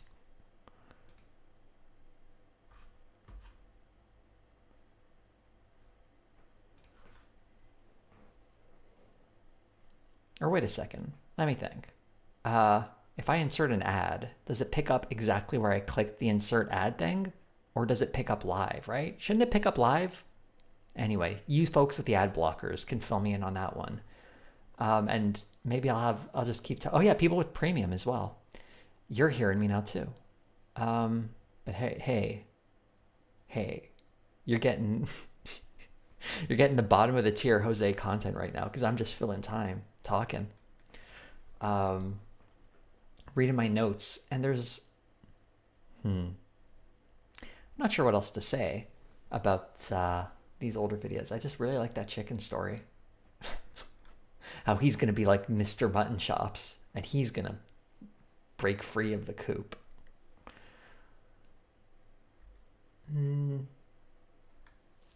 he makes a big point about how he doesn't want to defend communists. I'm reading my notes here, by the way, if you're wondering what I'm responding to. He doesn't think the protests had anything to do with Israel and Palestine because people weren't protesting China and how they treated the Uyghurs. What? He has this other point, like if someone is comparing about this, or complaining about this, they should be complaining about other things happening in the world, as if you don't complain about everything, you can't believe anything, or you can't complain about anything. It's just a weird standard he tries to apply.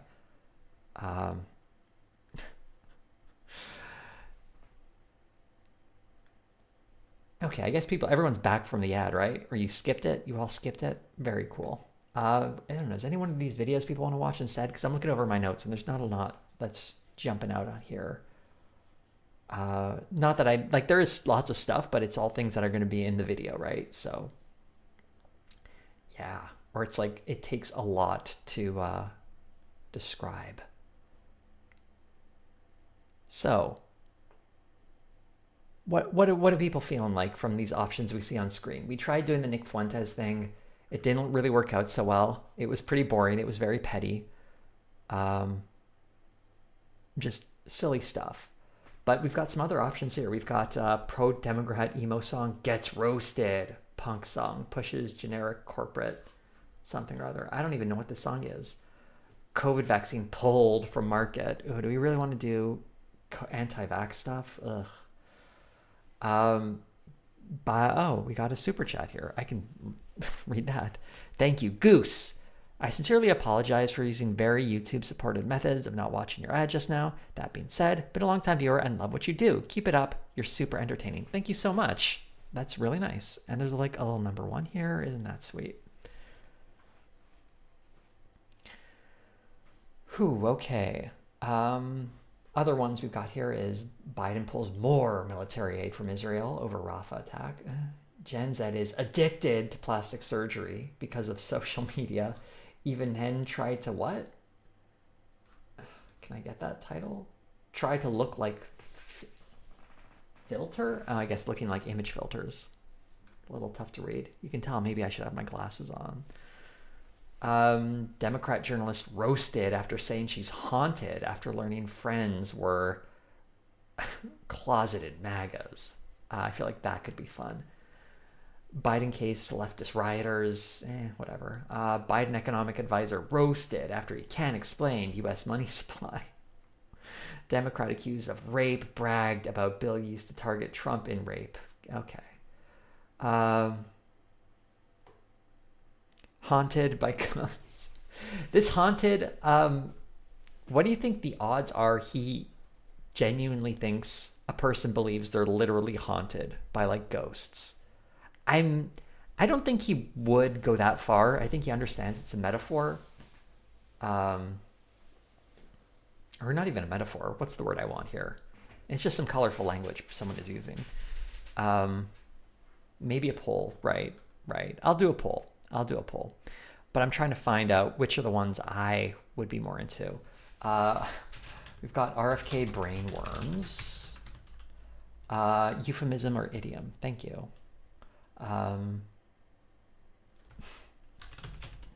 Gen Z plastic surgery. Just because that bizarre image. Maybe I would have to cover that up because that's disturbing. And what was the other one? Haunted journalist. You know what would have been a really fun game? And I only realized this like 15 minutes before the stream was going to go live and I didn't have time to set it up. But playing a random section of a Tim Pool video and having like a multiple choice thing to see if people could guess what the actual title of this video is. I do have something like that in my upcoming video. I do it for one of them because it was really funny. But that would be like a fun stream, I think. And goodbye to the Overmind, who just, I don't know if you're still here, but goodbye. Anyway, here comes the poll. Everyone get ready to vote. We'll keep it up for a little bit, but only 3 options this time. And I have a feeling I suspect I know which one will win, basically, but I don't want to influence the poll, so I'm just going to let it go. I know nothing about any of these stories, too, so we'll see if Tim can educate us. I kind of wanted to, like, fact-check something in real time. I thought that might be fun, but then, man, he's not giving us too much, is he? Oh, someone talking about Biden donors funded anti-Israel protest. I do remember seeing that one. That was the story in Politico where they were talking about several Biden donors who also donated to organizations that had loose ties to some of the groups that were involved in the demonstrations. Basically, there were 4 major donors identified. The story had to be corrected later on because one of those donors was completely not connected to those organizations.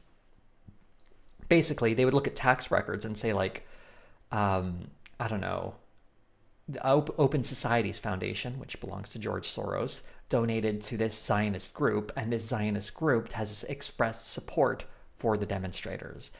That's how it's all being tied together.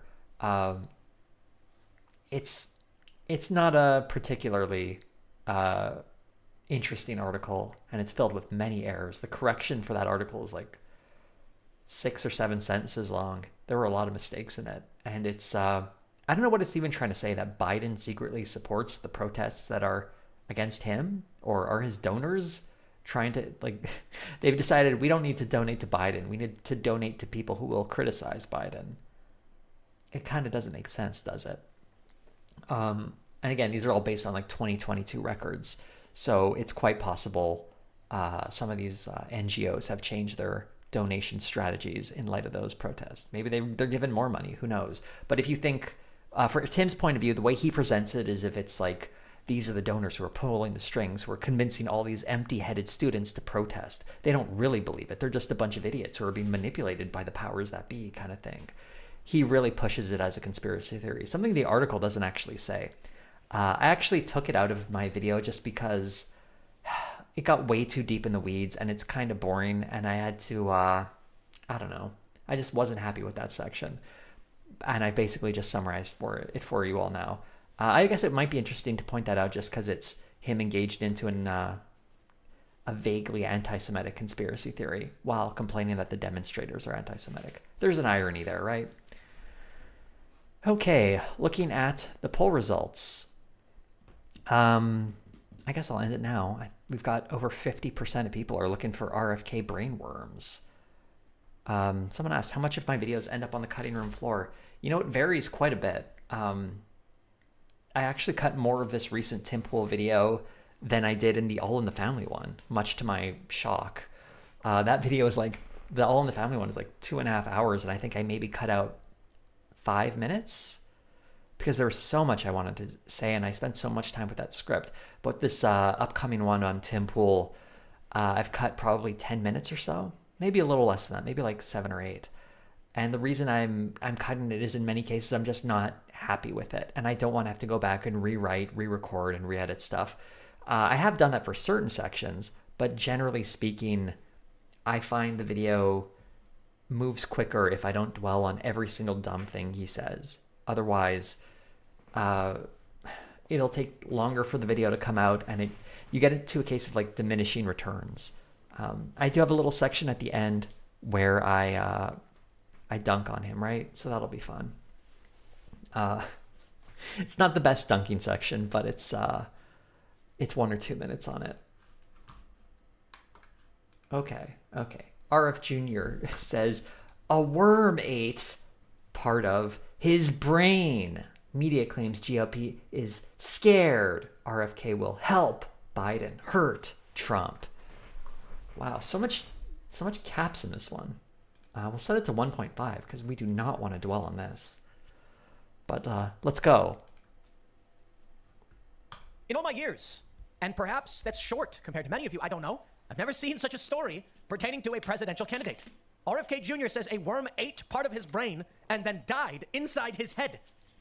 Wow.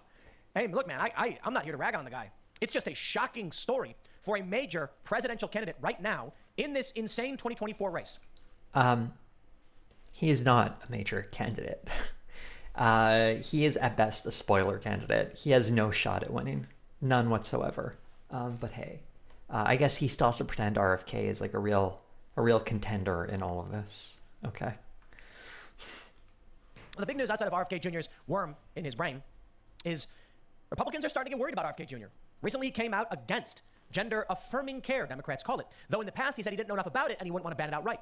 These moves are signaling to Republicans he may actually take away enough votes from Donald Trump, but it's not definitive. It's really the polling that is, I think, people saying that. It's not that he's against gender-affirming care. I think that's perhaps RFK realizing where most of his support is really coming from. The right, obviously. I can't say we can look at the polls and know for sure. Some are arguing, NBC News, I think it's NBC News, RFK Jr. actually hurts Trump more. And then you look at the polls and it's just not definitive. There are some polls, of the polls that include RFK Jr., some of them say Biden is winning, some of them say Trump is winning. That doesn't tell us who is being harmed by this. But I don't think the Republican Party nor Trump supporters care. They are going at this full steam, RFK. Just to confirm something for Red Team Review, Tim has called himself a classic liberal as of the last video we watched. So, what was it? It was either classic liberal or classic libertarian, something like that. Jr. is bad. And I gotta be honest. I think RFK Jr. is good on a lot of things. I like the fact that despite being an old man, he lifts. He is in shape much more than... I think he's a good politician. For example, he lifts. He's in good shape. That's what I look for when someone's running for office. It's like, you know, I don't look at their policies. I'm gonna look at does he lift? You know, does he skip leg day? Does he know his protein? Does he take a supplement, or does he just do like the weird raw egg thing that that one weird guy who was on the Tucker Carlson special that time, who had like a weird... I'm talking about the raw egg nationalist who had his book published by the creepy pro-Hitler imprint, Antelope Hill. That's a shortcut anyway. If you look at the publisher for any of these weirdo right-wing books, if they're published by Antelope Hill, that's the Nazi publisher, because Antelope Hill, AH, there you go. But anyway, I'm sure he's going to get beyond, like, does my presidential candidate lift weights? Both Trump and Biden. Policy-wise, I don't see him being a good candidate. I can like the anti-establishment energy. I just don't know that I see it. I mean, this is a guy that in the past has been very much for gun control. So I'm not... I just want to point out Angela E's great comment. Tim's a fan of guns. And like, you were just talking about him lifting weights, bro, but now you're like against him because of his gun control. It's like, look at those biceps. Those guns are not under any kind of control, bro. Not here to endorse RFK Jr. or anything like that. I think it's plainly obvious. I don't need to endorse Donald Trump either. He's our candidate right now. If you believe in freedom, if you're concerned about foreign war, if you're concerned about our economy, the border, jobs, etc., there's no choice. It's Trump. I'm so glad he just fawns over Trump openly now. Like, he's our guy. If you're concerned about foreign war, jobs, the border, the economy, he's good on all those things. How is he good on those things? Never really gives us an answer. But he's going to be good on all of it, you guys. I liked how I cut this out of my video as well. It just came to mind. He talked about how Trump could stop what's going on right now in Gaza because he would go there and he would negotiate. And like, that's it. That was his, like, he would just go there and he would just fix it. Because remember how Trump never did that ever when he was in office? Like, I can't remember a single instance where he went to negotiate somewhere and just resolved a problem because he's such a great negotiator. But that's something you have to believe in when it comes to being in this cult of personality. You have to believe that Donald Trump is some genius negotiator in spite of a complete lack of evidence. RFK Jr. has not done anything to prove otherwise. So I don't know what to tell you. For those that are big fans of RFK Jr., by all means, you're allowed to be. But Trump just seems to make the most sense right now. With all of his shortcomings, with his working with Mike Johnson, with the rumor that he may choose Rubio, it doesn't matter. A rock in a hard place. It doesn't matter. I'm not surprised that... I don't think there's anything Trump can do that would get someone like Tim Pool to turn on him. I mean, if Trump stopped being popular somehow and he lost his base of support, I think Tim would be willing to drop him, but he needs access to that audience. It's really sad. Just like the Republican Party, to be honest. They're all beholden to this cult of personality. That's affixed to a guy who's just a big clown. I suppose. Only this time now, there's a rock, a hard place, and a hard rock place. Actually, that would sound pretty fun. But RFK Jr. is not a viable option, in my opinion, though some people may be swayed by it. Here's the story from The Independent. Anti-vaccine activist, which is a lie, I might add. Let's just pause there for a minute and actually talk about what RFK Jr. literally said. RFK Jr. is 100% anti-vaccine. But let's get the spin. Let's get the spin. Said he likes vaccines. He's concerned about the COVID vaccine. There's a big difference. Yeah. RFK has been complaining about vaccines for decades. It didn't just start with COVID. He's always been complaining about this. He's always been spreading anti-vax nonsense. Anyone remember that interview where someone asked RFK, like, what is a vaccine you support? And he was just flummoxed and stopped and couldn't think of one. He is like the poster boy for anti-vax. Will Tim Pool address this? Because the thing that's interesting is Tim Pool will often say things like this and then walk it back later. I think everyone's seen that Timbo on Toast video, right? Where it's like, crazy man loud, sane man quiet. It's how Tim will consistently speak out of both sides of his mouth, so he never actually is taking a stance. Because he's a big coward. That's, I think, one of his big motivating personality traits. He's incredibly cowardly. Turned independent presidential candidate, RFK Jr., has revealed that a worm ate part of his brain and then died in his head. According to the New York Times, Mr. Kennedy made the bizarre admission during a deposition held in part as part of his 2012 divorce proceeding. He reportedly said he'd begun to experience cognitive problems and both short and long-term memory loss in 2010. Not long... Someone else. Thank you, Graphite Shores. He is a chicken, isn't he? He really is. Wow, we were all making fun of him, but he is a chicken. Damn. After his uncle, the late Massachusetts Senator Edward Kennedy, died from the effects of brain cancer. The Times said the record of his 2012 deposition showed Mr. Kennedy had initially feared he too had a brain tumor. But he received a second opinion from a doctor in New York who told him the cause of his problems. And a dark spot on his brain scans was a... Oh, did I miss the previous chatter who got it first? Apologies to whoever said it first. It was also funny. I can't read every chat message, unfortunately. ...dead parasite. Mr. Kennedy testified the doctor had told him the dark spot on his scans was caused by a worm that got into my brain, ate a portion of it, and then died. He also said that in 2012 deposition that he has suffered from mercury poisoning that caused neurological issues. Quote, I have cognitive problems clearly. I have short-term memory loss, and I have longer-term memory loss that affects me. RFK Jr., the son of late New York Senator Robert F. Kennedy, told The Times in an interview that the poisoning was caused by eating too much fish. That's a lot of fish to be eaten, my friend. I loved tuna fish sandwiches. I ate them all the time. The admission raises questions about RFK Jr.'s health. At a time when the 70-year-old environmental lawyer... I don't know if he needs to read this whole article, to be perfectly honest. I feel like we got the point. And long-shot presidential hopeful has used his relative youth... Oh, I absolutely love this. His relative youth compared to his major party rivals. President Joe Biden, Trump, to argue...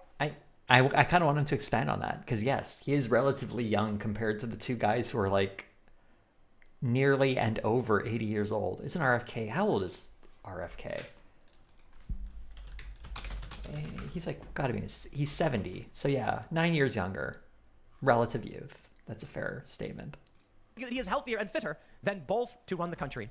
But the anti-vaccine activist, pause, fact check, the anti-experimental vaccine activist. And anti-experimental vaccine activist. No. I'm fact checking you, Tim. He's anti-vax. Yeah. Conspiracy theorist has had other health problems, including a history of drug addiction, which is openly discussed in the past. I'm going to go on a limb here and say Donald Trump, Joe Biden, RFK Jr. have all done hard drugs. Well, actually, no, I take that back. Yeah, Trump claims to have never done any drugs or anything like that. Oh my God. It's like they've all done drugs. Well, maybe not Trump. He said he's never done it. And of course, he would never lie about that. Does anyone remember that picture? He had like an open desk at the White House and it was filled with just that cough medication. I would be utterly shocked if Trump has never done a hard drug in his life. But there we go. He almost said something negative about Trump. He stopped himself. Very responsible journalism. Also, of the three of them, I would believe Joe Biden's never done hard drugs. Or maybe he has. It's hard to say. I don't know. I don't know what the drug culture is like in government. Do they do a lot of drugs? I'm aware that it's like a thing among staffers, but do like the guys at the very top also partake? I guess it's possible. Anyway, I just feel like Biden is kind of a square.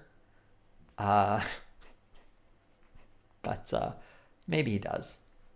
Anyway, I don't want this to sound like I'm trying to defend Joe Biden. He's currently supporting the genocide in Gaza, all right? Maybe the reason why Biden is kind of out of it, he looks like a partier. You know what I mean? Like, Joe Biden was a partier. RFK Jr., definitely a partier. These guys, they like to party. They're party. Does Joe Biden look like a party guy? Not really. He looks like an 81-year-old man. I don't remember a time ever when he was like a party dude. Like, he was a bit of a loudmouth, but not much more than that. I mean, there is... Man, let's not talk about that. I was going to say something about Biden's family, but that's just a sad story. Years. That's what I call them. Donald Trump claims to have never even had a glass of alcohol. I don't know if that's still true. That's the rumor I heard. Perhaps it's not correct. But yeah, Trump is a germaphobe and straight edge and all of that stuff. So maybe. Trump is a straight edge. Okay. I sincerely doubt that. I have just been asked, would I still vote for Biden despite the Gaza situation? You know, being a Canadian gives me the benefit of being able to say, you know what? I don't have to vote for anyone in this situation. But I'll say something about this. I've more or less been convinced by anyone who says you're not just voting for one person at the top, you're voting for an entire administration and in basically a federal direction. And I'm someone who likes to participate in every election. I would look to see, and my general views on voting is voting for the furthest left candidate who has a realistic chance of winning. In Canada, that gets a little complicated sometimes, but in the US, it would be Joe Biden.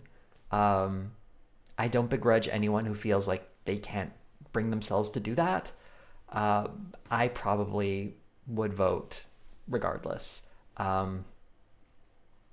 I think it's important to sort of phrase this not as people abandoning Biden, but rather Biden needing to earn those votes. That's sort of one addendum I would add as well. I think the real issue here is not so much that, well, whether or not someone will or will not vote. What I think a lot of people miss is there's an issue with dampening enthusiasm. That is to say, whether or not it's one thing to say like, oh, some percentage of people won't vote, but there's an even greater percentage of people, I think, who are not going to speak positively about Biden in general, who aren't going to go out there and help with the campaign, who aren't going to sort of get people excited or interested in voting. And that sort of lowering of enthusiasm can depress turnout in general. And I could see a lot of people who are not terribly engaged with the news who simply don't get caught up in any kind of enthusiasm and maybe just forget to vote. There's a lot there. Anyway, the electoral question is to me not nearly as important as the real political or real humanitarian crisis that's happening right now. Also, the election's still a couple of months away, so we don't know what will happen. But yeah, it's complicated. And for someone's Melanie who said we have to Pokemon go to the polls, I've always thought people should get ready for the nerdiest joke I've ever told. They should Shin Megami Tensei Devil Summoner 2 Ryu Kuzuhana versus King Abaddon go to the polls. You got that reference. Congratulations. You got all the nerd points. Anyway. That's the name of a PS2 game. Do I have to pull up the title? Maybe I should, so people will get the... Nah, let's go on. You'll just have to know. You'll just have to know in your heart. Okay, my friends. You know, I do feel bad. I don't want to drag someone because they suffered a medical issue like a parasite. I mean, it's horrifying, right? But I'm going to be honest with y'all. You have your choices now before you. You have Joe Biden. He's going to be 81, the oldest man to ever seek the presidency. And I believe both Trump and Biden would be the oldest presidents ever if they get elected in November. But you've got Joe Biden with steel plates or whatever in his brain from suffering, I think it was aneurysm or something like that. A man who struggles to speak and is on a significant exponential cognitive decline, who certainly would not finish out his term. You have Donald Trump. Actually, you don't know that, do you? But apparently, I really want to hear his comparison of Trump. Joe Biden has a stutter. Aside from that, I don't know, there's not a ton of cognitive decline. He's just old and slowing down, which I do think is a valid thing to bring up. But in this election, it's almost a non sequitur, unfortunately, because your next best choice is only slightly younger and very... I mean, it's hard to know what Donald Trump's cognitive decline even looks like because there wasn't a lot going up there in the first place. So we're looking at a guy who also struggles to speak. But I really want to hear Tim's description of Donald Trump. I have a feeling it's going to be very, very generous. Who, while being, I believe he's 78, actually, we can pull up right here. We've got Trump, 77 years old, and would also be one of the oldest, if not the oldest president. I do believe Trump would finish out his term. Despite Trump's weight, he's certainly much healthier than Joe Biden, but still, nonetheless, What are you basing that on? Remember he had to go to that, what was it, like an emergency checkup? What did they try to play it off when it was almost certainly a heart attack or some other medical emergency? He just had to go for his checkup out of nowhere. a septuagenarian, is that the right one? And will be an octogenarian throughout this term. Then you have RFK Jr., a man who the news is reporting very gentle on Trump, suffered from a parasite eating a portion of his brain.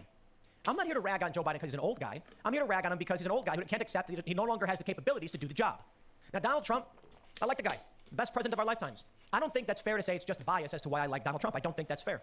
Trump gave us the Abraham Accords. I know many I don't think it's bias. In this case, it is a bias to say you like Trump.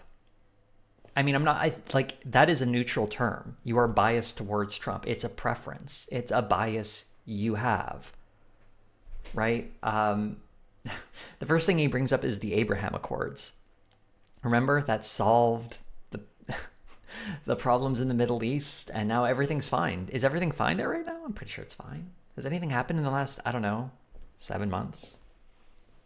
libertarians.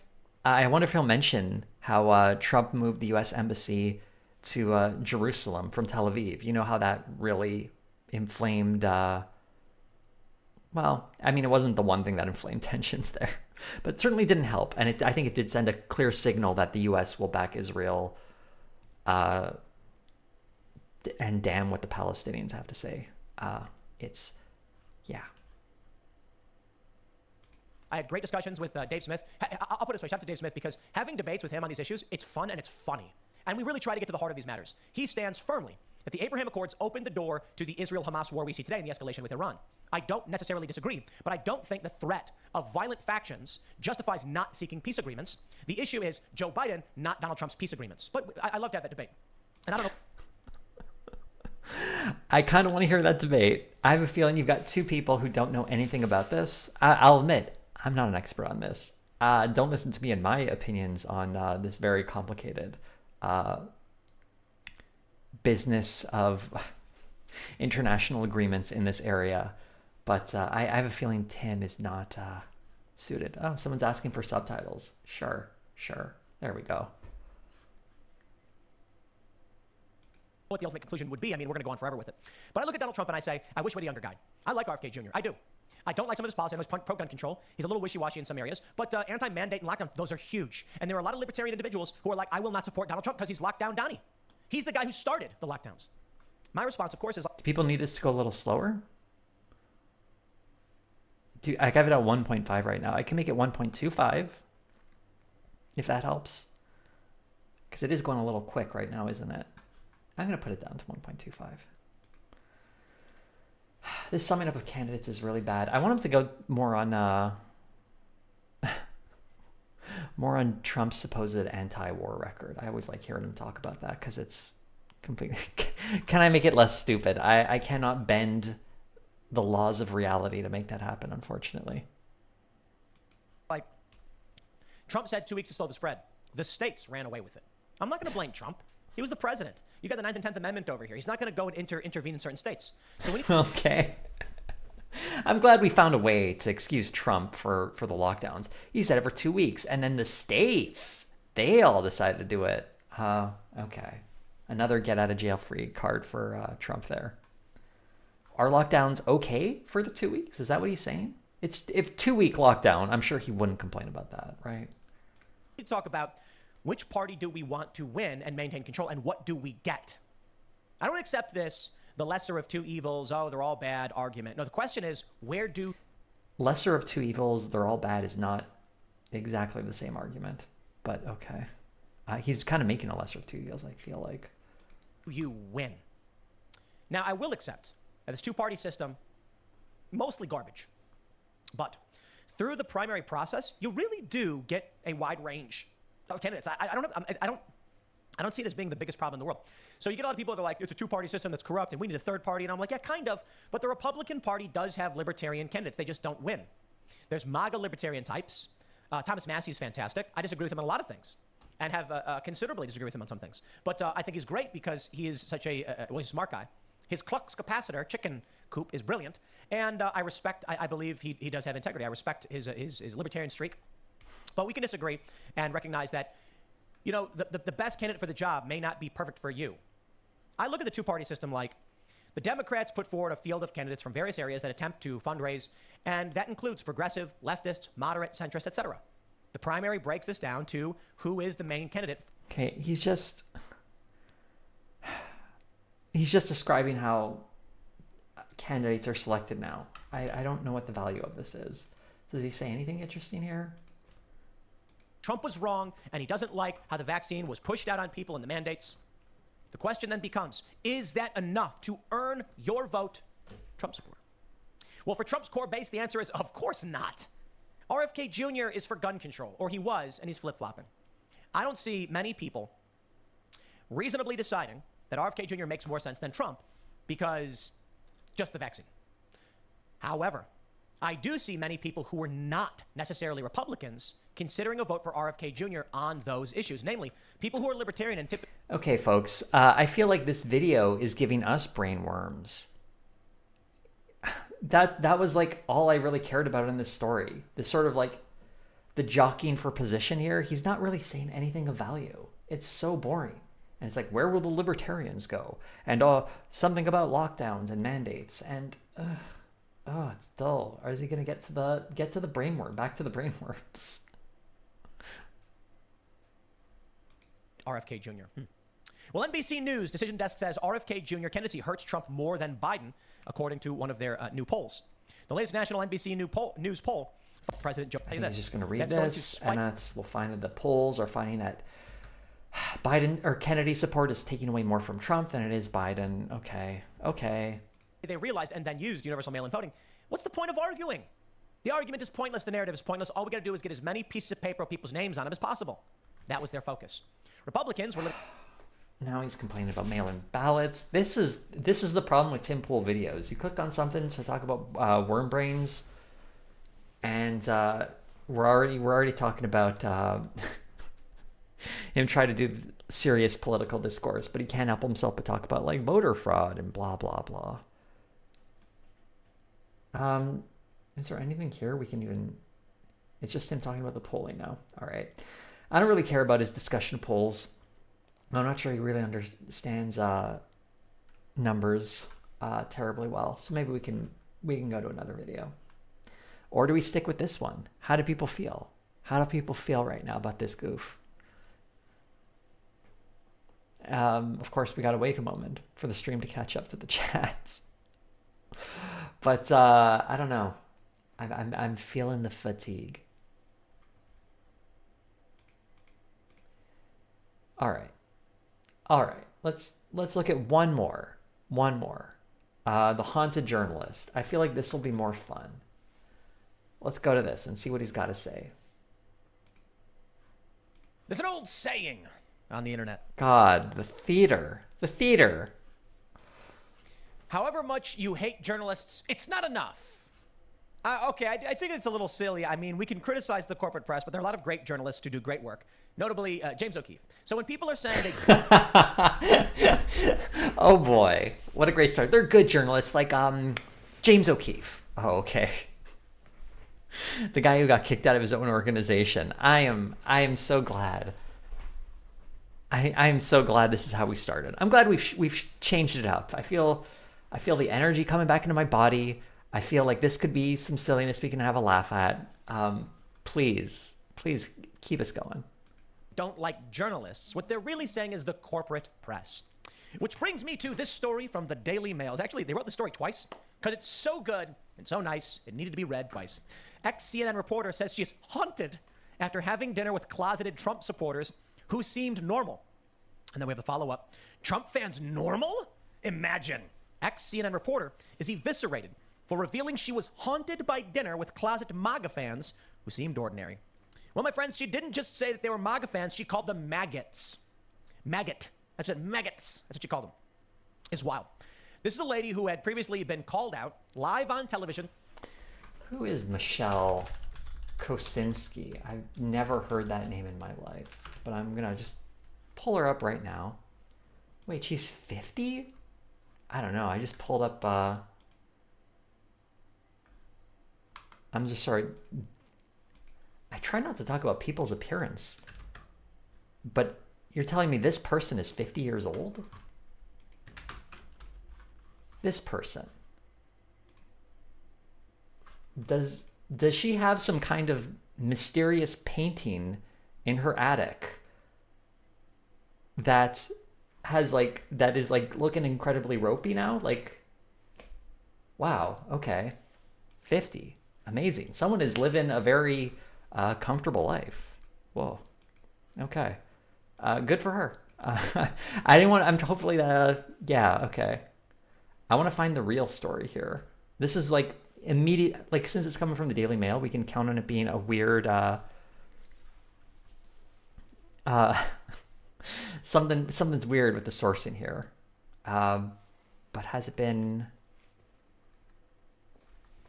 Yeah, I'm only seeing it on Fox News, the Daily Mail. I don't know what Outkick is. She left television news in 2019? Why are we talking about this person? Some people saying she might be a vampire. It's possible. If so, I want to be this person's friend. I could be a vampire. That'd be fun for a little bit. For essentially fabricating a weather disaster. She's rowing in a boat in a flood when the water was probably 4 inches to 6 inches high. And then she actually got made fun of by the host on the Today Show for doing it. See, what happened was a couple of men walked past her while she was on the boat. Had they not, you'd have thought the water was deep, but she got caught. She's fake news. Michelle Kosinski, 50, took to social media on Sunday to describe her recent dinner. The DC-based journalist served as CNN's White House correspondent until 2020. So she got in trouble for doing a rowboat thing. I don't know. That to me is not the worst offender I've ever heard. It was something theatrical that they did. It's silly and goofy. Let me just address a question here. Someone asked, what happened with the theme song? It hasn't been used in a while. I kind of forgot about it, to be perfectly honest. I forgot to include it in videos. And then when I realized I forgot about it, I kind of liked how videos flowed without a little intro theme song. It could go right into it. I didn't have to put in a title card or anything. And I did get complaints that people couldn't hear what I was saying over the credits because of the theme song in the background. That's why I do miss it. I kind of want to find another use for it. I'm just not sure how to bring back that theme song. Reminds me of my friend who I've not spoken to in a while, but I hope she's doing okay. Right. It's funny because, yeah, someone just pointed out he likes James O'Keefe, who, I mean, has he done a story that isn't just steeped in lies? I don't think so. I think that's pretty much everything he's ever done. She also worked at NBC News and has been seen schmoozing with the Obamas. And she made this post, and this is wild, where she's like, we didn't realize that our friends supported Donald Trump. She called them extremists. Lady, more than half the country supports Donald Trump. But y'all are going to love this one. I have for you the tweet story and the reactions here. Oh, good. We'll talk about the corporate That's what I was press and hoping why for. I want to see hates the them. original tweets. Michelle Kosinski on Twitter says, a few weeks ago, I had dinner with a few couples, friends of friends, all American. All were well educated and successful in their careers. They seemed great on the surface. For like an hour, but slowly over a few drinks, they began to let slip their true MAGA natures. This is such a theatrical reading. I sometimes do that, but I try to read quotes straight, as if the way either, just trying to convey the information. But Tim loves the theatrics. It's so silly. It's a cult, ladies and gentlemen. It's a cult? It's a cult. He always does this. He always calls it a cult. Time anyone says anything negative about the MAGA movement or Donald Trump, he immediately calls them a cult because they get called a cult, so he's just trying to flip it on them. Writing a tweet about how people were weird at dinner is not cult-like behavior. It is a cult. Please show this to people. I beg of you, so they can understand what a cult this is. She goes on to say, one of the couples each attended top Ivy League colleges, but now that it was university time for their own kids, they were adamantly not letting them apply to any Ivies and were weird about explaining why, though the kids were double legacies. Okay, moving on. The next crew suddenly busted out with air quotes when mentioning climate change. Again, these are otherwise smart people, not scientists clearly, but educated. And the dude took seething umbrage when my friend mentioned the damage Trump had done and vowed to continue to do. The others, when they realized that a few in their presence came armed with, gasp, actual facts, quickly changed the subject and nervously said they don't want to talk politics. They realized they would be eviscerated on all idiotic points, especially on the economy. Actually, I think they were just trying to be polite. I kind of like this because part of me is a little dubious of this story coming from Michelle Kosinski, that it actually happened, or at least went down the way she said it went down. But I feel like Tim's version is going to be even sillier, even more ridiculous. It's like they were just being polite. They were holding back. They didn't want to embarrass her. I feel like that's what's going to happen here. Excuse me. As it went on, my friends and I realized we were surrounded by otherwise carefully closeted maggots. That's right, maggot. That's what she's calling them. Insects. Excuse me. It's funny how the extremist or just wrong beliefs can't help but leak out, even when you least expect them. And from people you least expect, they are out there. This dinner continues to haunt me. They all seem so normal. When I asked the couple who are my old friends how they didn't know, they said that in their upscale Florida neighborhood, people are extremely careful not to ever broach or debate the subject. This is not healthy. If people don't ever talk about these things as friends and neighbors and only live in their own warped information silos, how will they ever learn what is true or false? How will the truth ever make them consider alternatives? The allure of BS is co-opting decent minds. Well, she's right about that. And I'll point... It's actually you who are like this. If you're wondering why he made a video about a random tweet, that's what he does. This is how he puts together his videos. Also, I'm glad so many people have pointed out the tongue clicking. It really annoys me, and he does it a lot. I kind of wanted to edit the clips I'm using in my upcoming video to remove any of those tongue clicks because it's just so...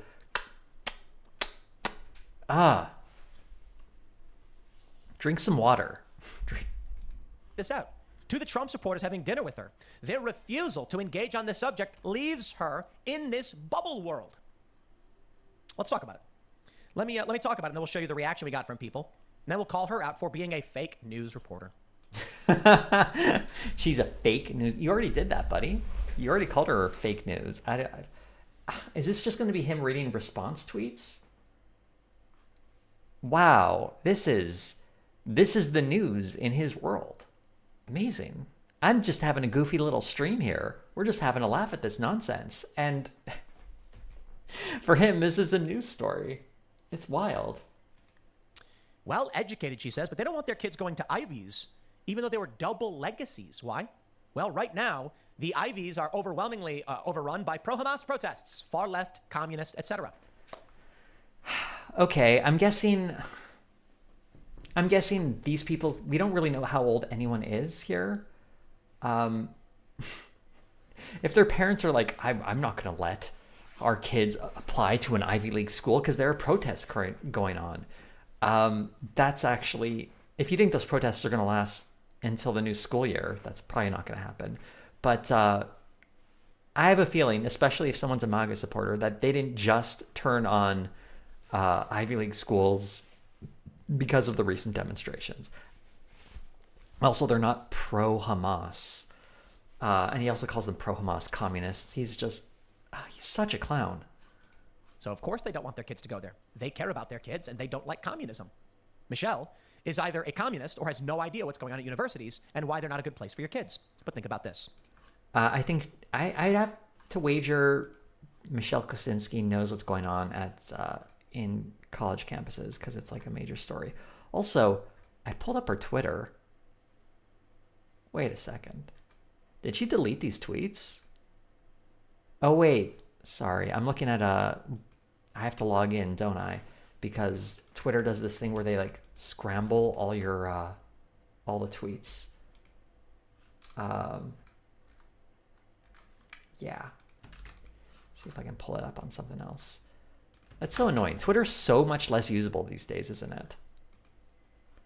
I'm trying to find out what like one of her more recent tweets is. Anyway, probably not a major issue. Let's just keep going. There are wealthy double legacy families who know and are pulling their kids from these schools. They know what's happening. Air quotes when mentioning climate change. Climate change. What do you mean by climate change, lady? That's a big question I have. I have no problem with conceding and accepting and outright reporting on. There's a lot of pollution being dumped in the ocean. You've got dead zones forming. Fisheries are being overfished. Bug populations are rapidly on the decline. And I have some serious concerns about the mass pollution created by human beings. I don't know that climate change is the apt way to describe it, or whether or not the Democrats even take it seriously. But I do think that humans are causing massive problems environmentally that should be considered. I don't know what the answer. He's like really, really hedging this, isn't he? I feel like I sense a turn coming. I sense a turn. Let's see if he acknowledges the reality of climate change. It's mostly not the U.S. It's Southeast Asia, the Pacific Islands that are dumping the most waste into the oceans. As for the decrease in bug population, it's not about dumping waste into the ocean. It's actually about putting carbon into the atmosphere. And I really, really hate that line. It's like, well, did you know that other nations are doing it more? Well, then they should do something too. But to say this absolves the U.S. of any responsibility, especially when the U.S. is disproportionately more responsible for carbon emissions than like any other country.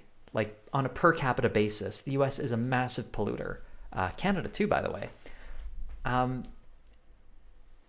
This is just a classic right-wing dodge of this, to just point at someone else doing something. It's, I don't know. Let's pull out an analogy here. It's like if you go around and you're punching people in the face and going, and everyone's like talking about there are a lot of assaults going on, and going, well, I may be punching people in the face, but did you notice that guy with the crowbar over there who's like just clocking people?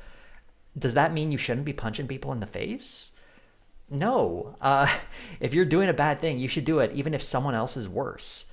It's just very childish, and it's a great way for nothing to ever get done. Because even if, I don't know, China's a major polluter, and if China said, well, if we stopped, that still wouldn't be the majority of emissions, which is accurate. China's not responsible for the over 50% of emissions. That's like, this is a global problem, and everyone needs to get on board with it, right? Like, that's part of it. But Tim just doesn't want to deal with that because he'd rather just parrot some dumbass right-wing talking point.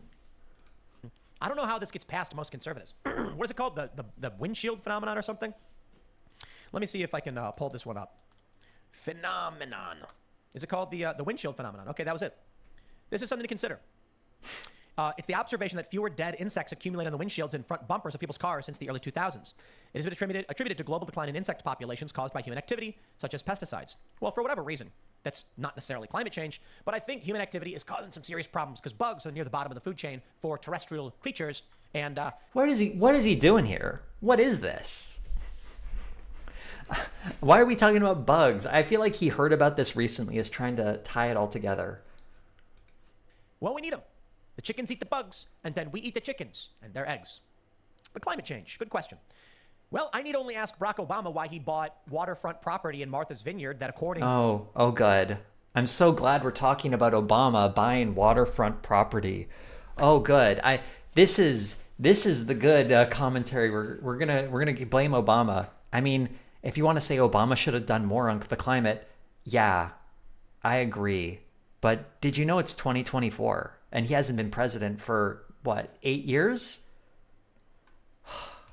But sure, this is all Obama's fault. This is really what we should focus on. Good Lord. to climate change experts will be underwater, or why Miami Beach property is still available. And when they issue loans on these properties, they don't have to include governmental warning saying this property is worthless after 20 years because of climate change increasing water levels. Yeah, about that. You see, that's why people are going to put climate change in air quotes. Because, oh my God. Because they're not warning people about buying property. I don't know. Maybe the people selling property don't want to tell people that it might there might be some flooding. Also, the rate of sea level change isn't consistent all over the world. It actually varies from place to place. Although I think it's going to be pretty bad in Florida. Ocean levels, last I checked, might actually go down in certain parts, which means that sort of overall increase is going to be very dramatic in certain parts of the world. And we can find places where that's already happened. There are islands in the Pacific right now that are like places are literally flooded. I think smaller islands that are just at sea level are now below sea level. But this is just this is just dumbass Republican talking points right here. And he presents himself as some kind of outsider. It's wild. your leaders can't rightly explain their own position on these things. But she says, otherwise smart people, but educated. And the dude took seething umbrage when my friend mentioned the damage Trump had done. Maybe it's because the real concern was the damage Joe Biden has done and is doing. I mean, the cost of food is through the roof. Joe Biden has not been great on the climate. Better than Trump, I guess. But this is just a great dodge. Like, I don't know. It's if you're saying like we can't go back to Trump, he just went back to Obama, but we can't go back to Trump. We should focus on Biden in the present. God, he's such a fraud.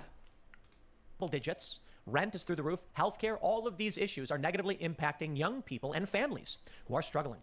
Maybe that's why they're upset. I love this. When they realized the few in their presence came armed with facts, Also, just hold on. Going back to that climate change point, we all realized that was a bunch of gobbledygook. Didn't address the point, talked about bugs, blamed Obama, deflected from Trump, move on. And talked about, oh yeah, they don't warn you when you're buying like beachfront property in Miami. And that's why people put air quotes on it. He didn't actually take an issue on anything or take a real stance on anything. He was very avoidant of all of that. It was all just vague rhetoric. And in my new video, I describe his commentary as clutter. This is the clutter.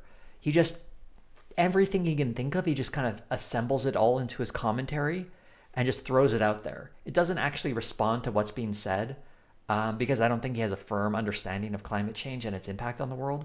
But he knows he has to present a vaguely anti-climate change stance, which is why he's talking so much about oceans and pollution in the oceans when it's, again, more about carbon emissions. Not that I support pollution in the ocean, obviously, but it's just a mess. It's a mess. They quickly changed the subject. I think the reality here is these Trump supporters know that you are deranged and would call them a maggot and realize they didn't want to make things unpleasant. Because I've been there. See? I want to hear the story he's about to tell, but I'm like the charity just shifts entirely. We only have Michelle's version of the events, but Tim's already like, nope, these Trump supporters are probably just so magnanimous and they didn't want to create a scene. That's what happened. It's like, are you sure? Are you sure that's what happened? But this is the story he's constructing. I don't call these people libtards or anything like that. I'll call them cultists because she's certainly a cultist. It's like, look at that. I'm nice. I don't make any ableist insults, but I will say you're in a cult. How generous. He's such a kind fellow. If I'm having dinner with someone and they start getting agitated and getting angry, I'm going to drop it. Look, man, we're just here to have lunch. I'm not here to freak anybody out. These people clearly can't handle it. As evidenced by her, I'm haunted. The dinner haunts me. So I hope you notice that little dodge or that little shift. He's talking about how like she was agitated. And there's nothing really in the tweets that show that she was getting angry or agitated towards the other people in the dinner. Then he goes to like, she was haunted by it, which is a reflective state. I don't know how that really works here, but it's incongruent. But he's going back to the haunt thing. I don't know, it's just a color way of phrasing it. The whole thread is very colorfully written. I can't believe he spent 21 minutes on this. Wow. Dude, I assure you, not a single Trump supporter is haunted by having dinner with a liberal. That's hilarious. But here's the response. Roasted by MAGA fans. Here we go. The whole thread is so embarrassing for you, wrote Tommy Loren. So, Red in DC says, by all means, don't let your oversized ego blind you to think. So he's just going to, like, read tweets from this Daily Mail article. We can skip this part because I don't care about the responses to her. He's talking about... times sexually abuse women and steal. Basic enough. Is she... Oh, you live in your bubble. People are fed up with self-righteous progressives. Freedom of thought precedes freedom of speech. Sure. How about don't vote for career fraudsters who are willing to lie tens of thousands of times, sexually abuse women, and steal? Basic enough? That's pretty straightforward. She talking about Joe Biden? Is that about Joe Biden? Oh, yeah. Isn't that great? He's saying it's Joe Biden. I don't think Joe Biden has been... I mean, people have said, there have been claims about sexual inappropriate touching, not rape, which Trump has been credibly accused of and lost I believe it was a civil trial for defaming someone who made that statement. But anyway. Let's go for it. Career fraudster, Joe Biden. Burisma scandal, 10% for the big guy. 10% for the big guy. He's still repeating the Hunter Biden nonsense. He calls it the Burisma scandal. Wow. You know, the one where they still haven't found anyone or any real crime yet. They're still hunting for it. Still trying to find Joe Biden to it. I think they got it down to like maybe he took 10 grand or something. Not that he took it from a government, but like he got repaid a loan that he offered to his son, and the son may have repaid the loan with money he got from a deal he had. But it's all a big farce. I love when anyone brings up the big guy, because that's not even like we don't even know who that is, but it's the big guy. Testimony of Devin Archer and Tony Bobulinski. The influence peddler. I like how he mentioned the testimony because I saw him do this in a previous video where he mentioned that like they claimed that Joe Biden committed a crime, and like that's how it was leaked to the press. But when the actual transcript of the testimony came in, no one could find, or was leaked rather, no one could actually find the crime. But Tim would just point to the earlier news story going, he's been accused of a crime in testimony. And then, just never describing what crime or how and where in the testimony the crime exists. But yeah. Of Joe Biden. Keeping classified documents in his garage. Who else kept classified documents? Who had classified documents and did not return them to the government after they had been repeatedly requested to have them returned? Because they only had to ask Joe Biden once. And then Trump, they had to go confiscate them. But sure, there you go. Tim will conveniently leave out those parts of the story. Sexually abused women. Tara Reid. How about the videos of him sniffing children and touching them inappropriately? Stealing. Well, I think when it comes to Joe Biden, we can talk about the influence peddling and the fact that Biden Inc. reported on by... Biden Inc. What's the story again? Remind us. Politico magazine, talking about how the Biden family's fortunes tracked interestingly alongside his career. That's how they described it. Yeah. When they say the Biden family, it sounds like Joe Biden is up to something. He means Joe Biden's brother. And like they have financial ties. To say they're probably riding his coattails, yeah, sure. I don't there's no evidence of like deals being hatched to benefit his brother and his business dealings. That would be interesting. I would love to see some evidence for that if they could provide it. Otherwise, it's mostly just, a business being run that's been modestly successful. Personally, I have more questions about Jared Kushner getting, like $3.5 billion from the Saudi government within like months after he left the Trump administration. I don't know. That's, to me, significantly more suspicious and deserving of an investigation than, from what I remember, that Politico article was like, oh, they sold a property and made a couple $1 million off of it or something. Like, oh, okay. What a controversy. With his brother, Jimmy, getting these lucrative contracts right alongside where Joe Biden was overseeing things as vice president, namely lucrative contracts in the Middle East. How about that? So they think Joe Biden pulled some strings in the Middle East for his brother to get contracts? It's one of those things that needs a little more detail. A little more detail, but we're not getting that here, unfortunately. So I think we can call that stealing. Basic enough? Sure. That's also not stealing. Even if this... and people noting the voices, he does like funny voices. But even if you want to present that as, if we take it at face value, that's not really theft so much as it is fraud, I guess. Basic enough. Now you want to criticize Trump as a career fraudster. I don't see it. Trump, sir. How much was Trump fined for the fraud? Or was it fraud? Oh, no, wait. I'm just thinking about how he lost all that money on the Atlantic City casino. But he got in trouble for running scams like Trump University and various other things he's done over the years. It's not hard to find other fraud cases Trump's been involved with. And he's like literally on trial right now for fraud, isn't he? Certainly has made attempts at failed branding and silly things. I think there's a big Silly. difference between like Trump University, which is pretty sad if you were to ask me, and I don't know, like cutting backroom deals for construction projects for your brother and having your son work on the... What backroom deals? I would love to see evidence of these backroom deals. I would love to see it. And again, if we're going to talk about compare them relative to their time in office, I'm a lot more curious. I'm a lot more suspicious about... I'm a lot more suspicious about that Jared Kushner sale in the billions of dollars. Board of a Ukrainian energy company and quote unquote 10% for the big guy, all of that. 10% of the big guy.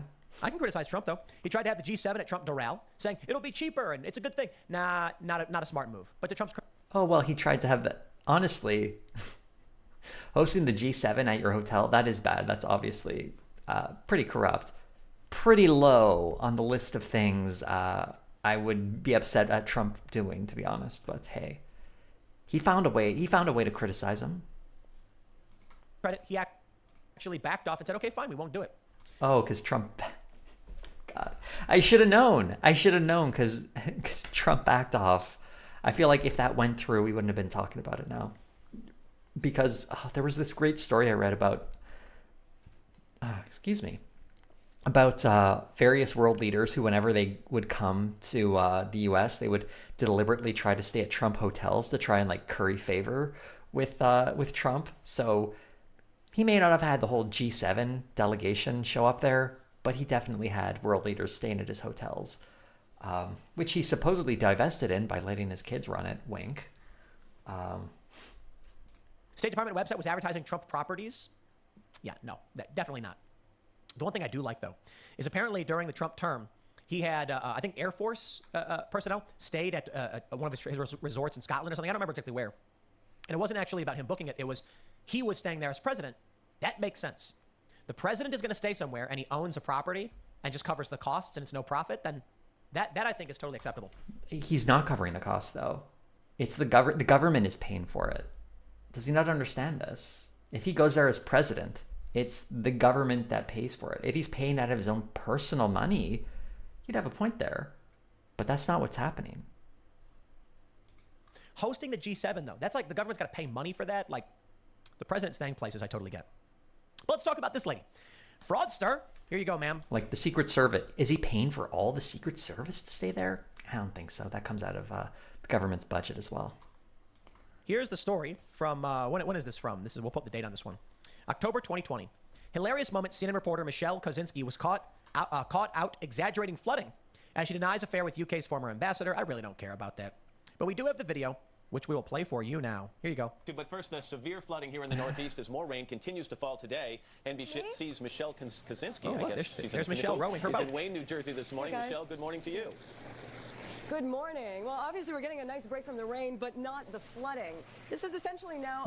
And now, for those that are listening, That's pretty men good. walk past her in her boat, and the water appears to be, okay, maybe 8 inches. River in this neighborhood. It rushed in yesterday through the streets. And it's really tough to control a canoe or a boat when you're out in it. It's much deeper back there because this is really... Actually, Michelle, I'll take it. Is there some kind of severe drop-off Matt. there between the foreground? We'll go back. We saw these guys a second ago. Michelle, walking. Are these holy men walking on top of the water? Holy men walking on top of the Why water. walk when you can Okay, ride, that's got to you be like guys? 4 inches. When you have a ride like this, why would you want to walk? Have you run ashore But, yet?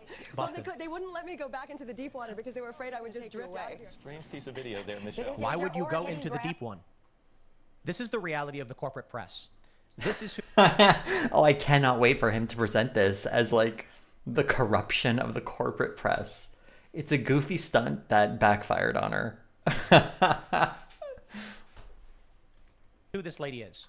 Her job is to lie, cheat, and steal. And she has the nerve to complain about Donald Trump. He's a career fraudster who lies. You think I'm going to believe anything you've ever reported on after pulling a stunt like this and getting roasted live on TV?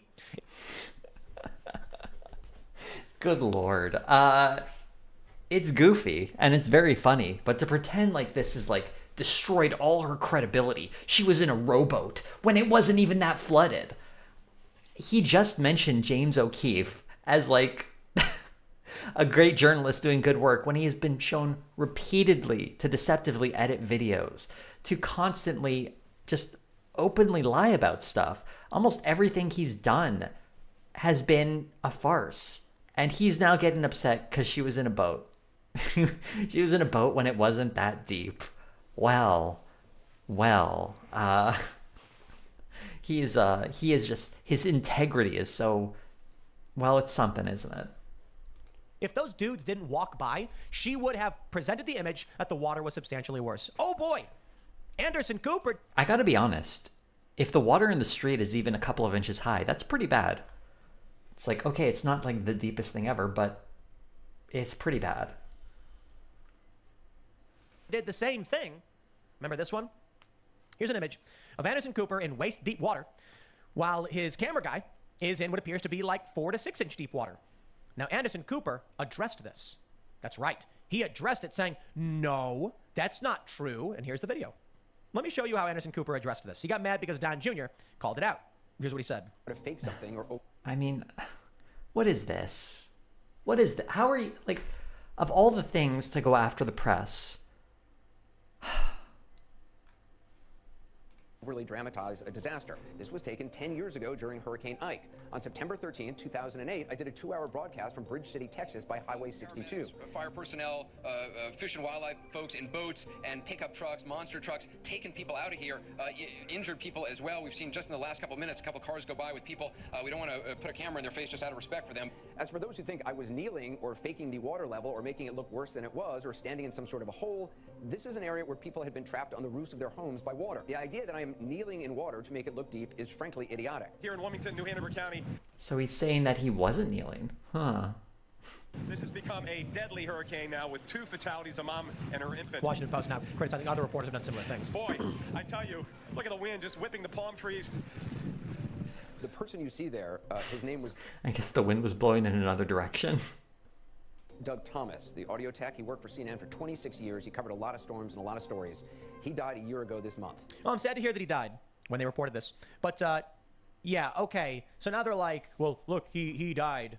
You know, and that's a deflection, my friend, a deflection. Let's break it down. No one... What is there to break down? They did a goofy visual gag. What is this? Why is this news? Like, even the Washington Post video, I'm just like, yeah, okay, I guess he got him on that one. But does he just talk about this the whole time? Let's see how angry Tim gets, though. Let's have some fun with it. How angry is he going to get over this? Sane or reasonable is arguing you're kneeling to fake the water level. But this is the game they play. They take an actual criticism, switch the story, debunk the fake story they set up, a straw man, and knock it over. Let's steel man. So I think most of you know this, but for the younger people, straw man is when you create... Oh, I'm glad he's gonna... We all know what straw man is. God. And then attempt to knock them down. This is a straw man set up by Anderson Cooper. The argument is that he walked into the deep area to film instead of standing on the road where the water is not so deep, as if to imply that's where everyone is. Now, that being said... What is this? I'm just gonna ask this over and over. What is this news story? Like, will he get to a point? We've got about a little over 4 minutes. You can clearly see homes behind him are flooded, and the floodwaters are high in that area. The point is, his camera guy is standing on the road where it's not so deep, and he walked off the road to a lower elevation so that he'd be standing in deeper water. Get it? So what Anderson Cooper has to do to protect the story is say, to assume I was kneeling, here's me walking. And I'm like, yeah, there's you walking. And you could be walking on the road in 6 inches of water instead of in 3 feet of water. So why did you go into the ditch? Or to illustrate that the area is flooded? I feel like this is so obvious. Sort of hole is ludicrous. No. I think the homes are flooded. I think the water levels were high. And I think he's standing in an area with high water levels. That's true. And I don't think he needed to be. What he could have done is he could have stood on the road and say, we're standing here on a road slightly more elevated than some of these lower positions. If we were to go down there, we'd be in much deeper water. This is why you end up with a photo like this. People calling out reporters for doing this all the time. Then you have this video where... So he's got no criticism of it. It's like, he didn't have to go down there. No, he didn't. He did it to illustrate a point. This is not even like the Michelle Kaczynski pun, where you could at least argue that, like, oh, it's not as deep as she's pretending to be because there's a boat and it's actually not that deep because people walk right by her. There actually is deep water in this case, if we're going to take it all at face value, I guess. There's a guy in the background walking just fine in hurricane wind, and the reporter's going like, whoa, I'm getting blown away there. Because this is what they do. It's sad, really. This is where we're currently at. It's really sad that we have these like bogus stories. Unlike Tim, a real journalist. What's this story about again? What's it about? Woman. Is it a tweet thread? Are you just reporting on a tweet thread and you're pretending and spending 20 minutes talking about it? To be fair, I don't know how long I've been talking about it on this stream, but God, if I had uploaded a video to my channel and presented it like, oh, we need to talk about this Twitter thread, and someone was at dinner with MAGA supporters and they called them maggots. Or even if it was something I was a little more politically aligned with, like someone went out with some leftists and they said they were crazy. Got to do a 20-minute video on them. She's either stupid or a cultist. And she's calling people... Didn't he just say he wouldn't call them... Like earlier he was like, I'm not going to call them a libtard, but he will call them stupid or a cultist. This guy, he is so full of crap. Maggots. A maggot. Maggots.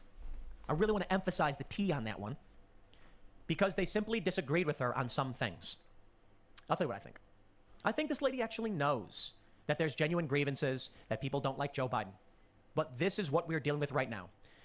Low cognitive function and manipulators. You've got Democrats... Oh man, he's really exposing his business here.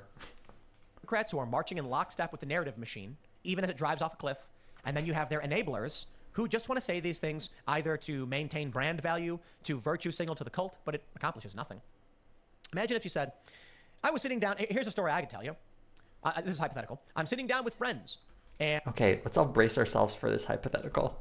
I love his hypotheticals because they're so, like, they never resemble reality in the slightest. And there were some other people there who were college educated, and I was not surprised to discover that they were liberal progressive and had no idea what they were talking about. They thought that Donald Trump was trying to dig up dirt on Ukraine, and they didn't know what the impeachment was about. They didn't know what actually happened with the Burisma scandal. They think that Joe Biden never said, if you don't fire the prosecutor, you're not getting $1 billion, which he did. It's on camera. That's who these people are. So what do you get? Certainly. Turns out, I was out to dinner. Let's just say I was out with these hypothetical people who didn't believe any of the silly right-wing things I believe. But is he going to now say I wouldn't make a Twitter thread about it? There are some Trump supporters who don't know a whole lot and just blindly march in lockstep for Donald Trump. However, the reality is most people that you're going to meet, especially educated or working people, we call them fast walkers, they're going to be able to tell you reasons. They're going to be able to break things down for you as to why they believe what they believe and why they're supporting Donald Trump. So I can certainly tell you, the border is out of control.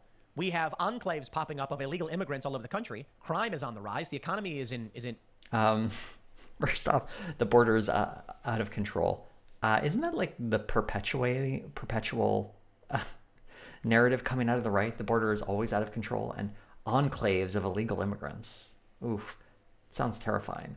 And also, crime is up. I'm pretty sure crime's down, right? Nationally, isn't crime down? I'm sure it's just a coincidence you mentioned that after immigrants, though, right? Is in a crappy position. And no matter how often an economist or Biden or whoever says the economy's great, doesn't change the fact that working class people are struggling to make ends meet. And of course, the response is going to be, but look at the numbers. The numbers are so good. And I'm like, oh, that's fantastic. Your numbers are good. I don't care. How many videos have we seen of people saying they can't afford to buy bacon and eggs anymore? How many videos are we seeing of people saying I can't afford to make ends meet to feed my family? You can say whatever you want about how your numbers appear. But for a guy who claims to care about the working class, he doesn't really talk about it much unless he needs to, in some way, support Trump. You notice that? He's such a fan of the working class, and such a supporting people, telling them just vote for Trump. Vote for Trump, and that'll solve everything. Especially in this regard, we're looking at the rich getting richer and the poor getting poorer, and then you saying median salaries on the rise. The average salary and the median salary are both on the rise. And I'm like, yeah, the rich are skyrocketing, the poor are going down. That would be the average. He's probably thinking of. The median would do a better job reflecting real wage growth. Actually, I don't think he understands that though. But by all means, call people who disagree with you politically insects. Have fun with that. I'll leave it there. He should just call them cultists and stupid like him. Like an adult, right? Just like an adult. Next segment's coming up at 4 p.m. on the channel. Okay, that's it for that. All right. How are we all feeling? We've been actually doing this for a while. This stream is coming up on 3 hours. Wow. Okay. Let's just drop another ad, because I've only done one ad break, and I feel like I got to do this more to earn money. And for those of you who don't like ads, well, maybe you're not hearing them right now. Maybe you're just hearing me talk. But I did want to get to the what the next sitcom retrospective talk was going to be. I said we'd do it, and we're going to do it. We're going to figure that out. Let's get Tim Pool's dopey face off the screen. And let's figure out what show should I be covering next. Because you know what?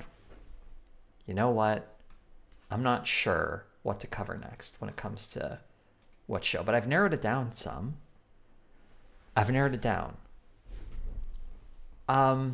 So the shows I'm currently considering covering next are... and by the way, after this, if anyone has any questions, we're going to do a general Q&A afterwards, because that's always how I like to wind down my streams. So if you've got any questions, just hold them. We'll get to it. Anyway, so the shows I'm currently considering are Living Single, the 1993 Queen Latifah-led series. I thought it would be interesting to talk about. A little difficult because it's a story primarily featuring a group of black women. I've never been a black woman in my life, so I'm going to have to do a lot of research from that. Might even need to find someone to help me out with it, but that's a possibility. Another one I was considering, News Radio, also known as the Joe Rogan origin story. And I mean, lots of other great people were on that, like Dave Foley and Phil Hartman, of course. I did not watch a lot of News Radio at the time, so that might be interesting and fun to explore. Another one I'm considering, The Wonder Years. That would be kind of cool because they did a reboot. So The Wonder Years, looking at the old one from like 1988 and then the modern one from 2021, might be a cool contrast, right? Yeah, so that's one I'm considering. I'm thinking probably not though. Going back in time and doing WKRP in Cincinnati. That might just be a little too old, a little too obscure, but at one point it might be fun to do. Other one, I'm getting a lot of requests for both MASH and George Lopez. I don't know how genuine those requests actually are, but I think those could be good. And what was another one I was considering? Oh God, it just slipped from my mind. Oh, Family Matters. I feel like everyone always wants Family Matters. I could put together a poll, but I don't know how many options I can put into this poll. It's just 5 at the most, right? Or is it just 4? Only 4. Oh man, that sucks. So yeah, I'm looking at the reactions here to get a sense of what people want to know more about this. A lot of positive response for News Radio. I kind of want to do that just because it's on the shorter side, and I just did All in the Family, which was very big. So I feel like that's a strong contender. The Wonder Years, I think, would be so interesting to do.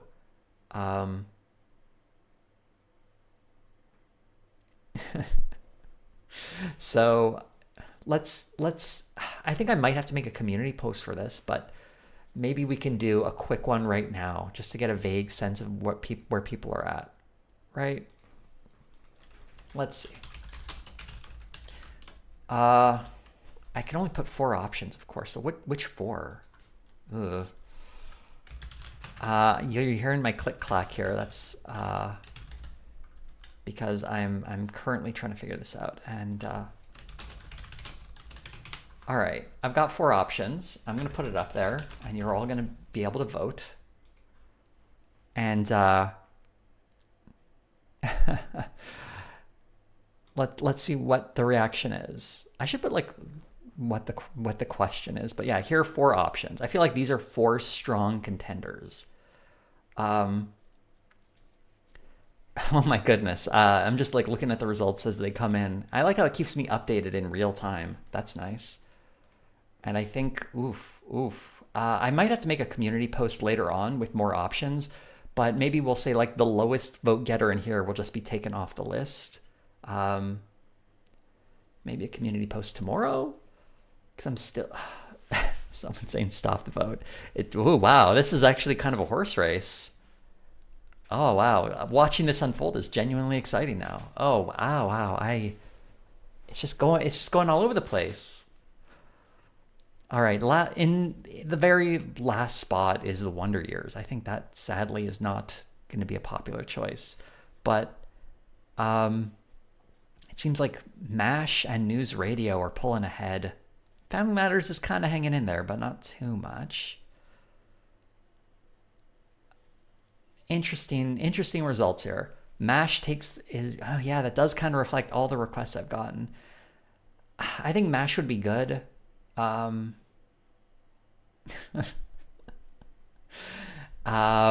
We'll see. I'm going to have to like take this to a community poll though, but MASH and News Radio will probably be on that poll. I might include Family Matters as well. And then what else would be on the poll? Maybe a few dark horse choices. Like I might be able to see where, maybe I'll do both News Radio and MASH, huh? Like I can do News Radio first and then MASH later. How do people feel about that? Just because MASH is a big project and I just did a big one, and News Radio was only a couple of seasons. Are people okay with that? As if I might do something else entirely. I've ended the vote. MASH won pretty decidedly. It was kind of weird because News Radio just stormed out of the gate with all the votes at first, and then MASH just kind of crept up on it. Anyway, I'll probably do News Radio first, just because it's a little more recent, and I've never actually watched it. And yeah, it's not as long.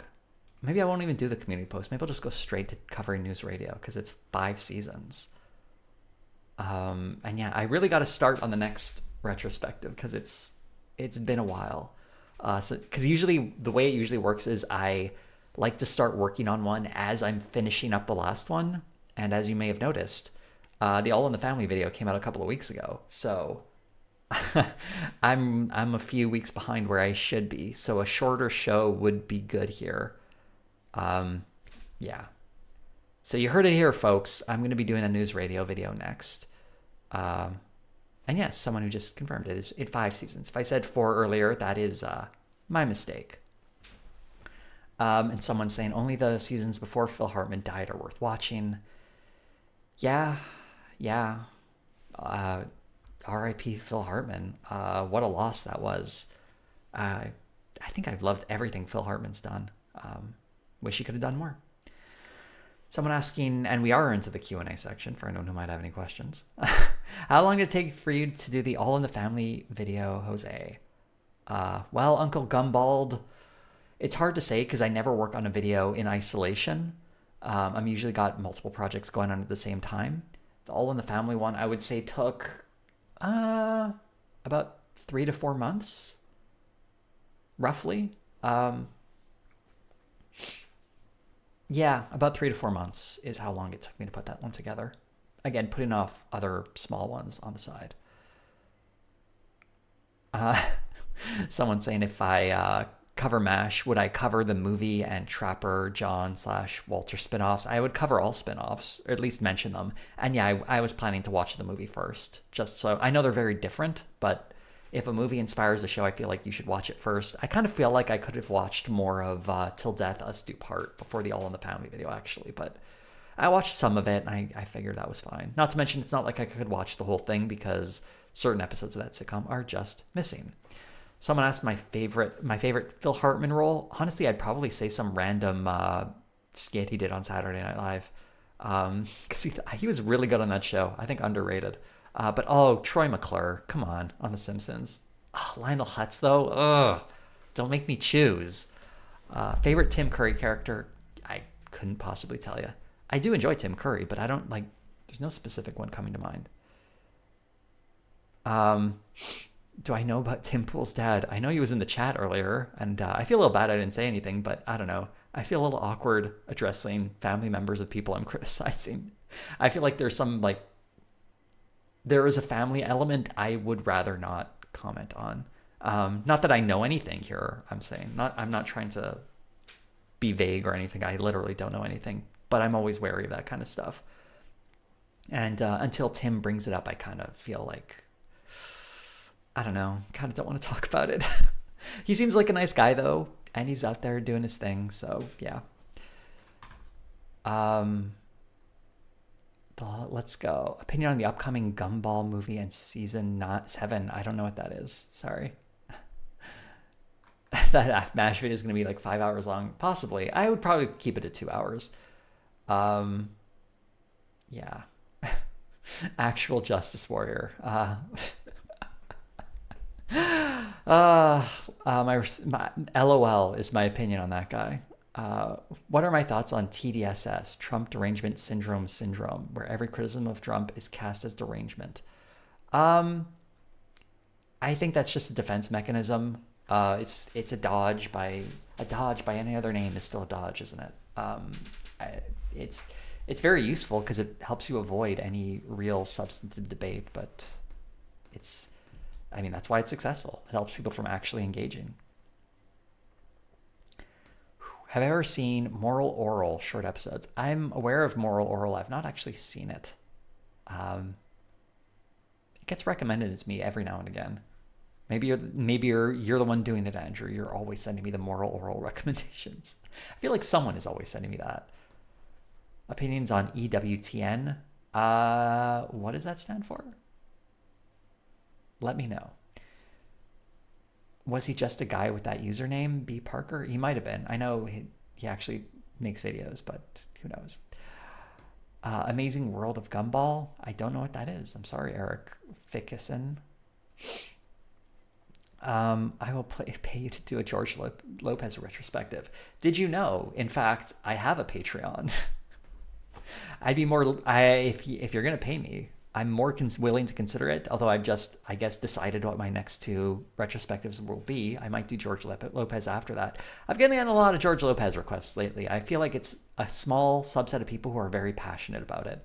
Because that show was, it had viewers. It ran for, 6 seasons? So it had an audience, but it was never that big. But it might be interesting to do at some point.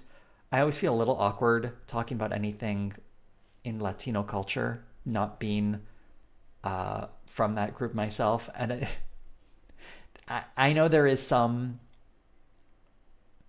let's just say, less openness for commentary from someone of a Spanish descent on that group because of, history. So I don't necessarily want to go in a place where my commentary will be especially unwelcome, you know? Although I think most people would be cool about it. I'd also be worried people will think I'm from that community when I'm not. And I feel like I'd have to clarify that. But I don't know. I'd figure out a way to do it so it's not too bad, I guess. Anyway, something for the future. I'm a little annoyed that all my shows that I'm covering up are mostly white people too. I feel like I want to step into some other, where I'm not just talking about white people all the time, but that is the history of sitcoms in America, unfortunately. What's my favorite game in the Shin Megami Tensei series or any of its spin-offs? Oh, I don't want to sound basic, but maybe Persona 4? I know that's kind of a boring choice, but I really like that game. I want to play the Royal Edition of Persona 5 just because I heard they have a social link named Jose, but I thought Persona 5 was way too long. And they made it longer, just makes me want to play it again even less. But there's a Jose in it though, so you know. Someone asked, what's the shit with the skate park? I don't know. Someone asked, is this the first YouTube stream? No, this is like my 13th or 14th. I have a playlist of my streams, but I leave them unlisted on my channel. So that's why you probably haven't seen them.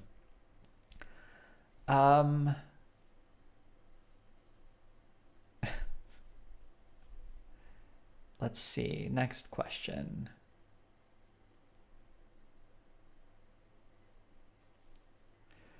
Well, if you're already on the Patreon, eventually at some point I'd like to do it.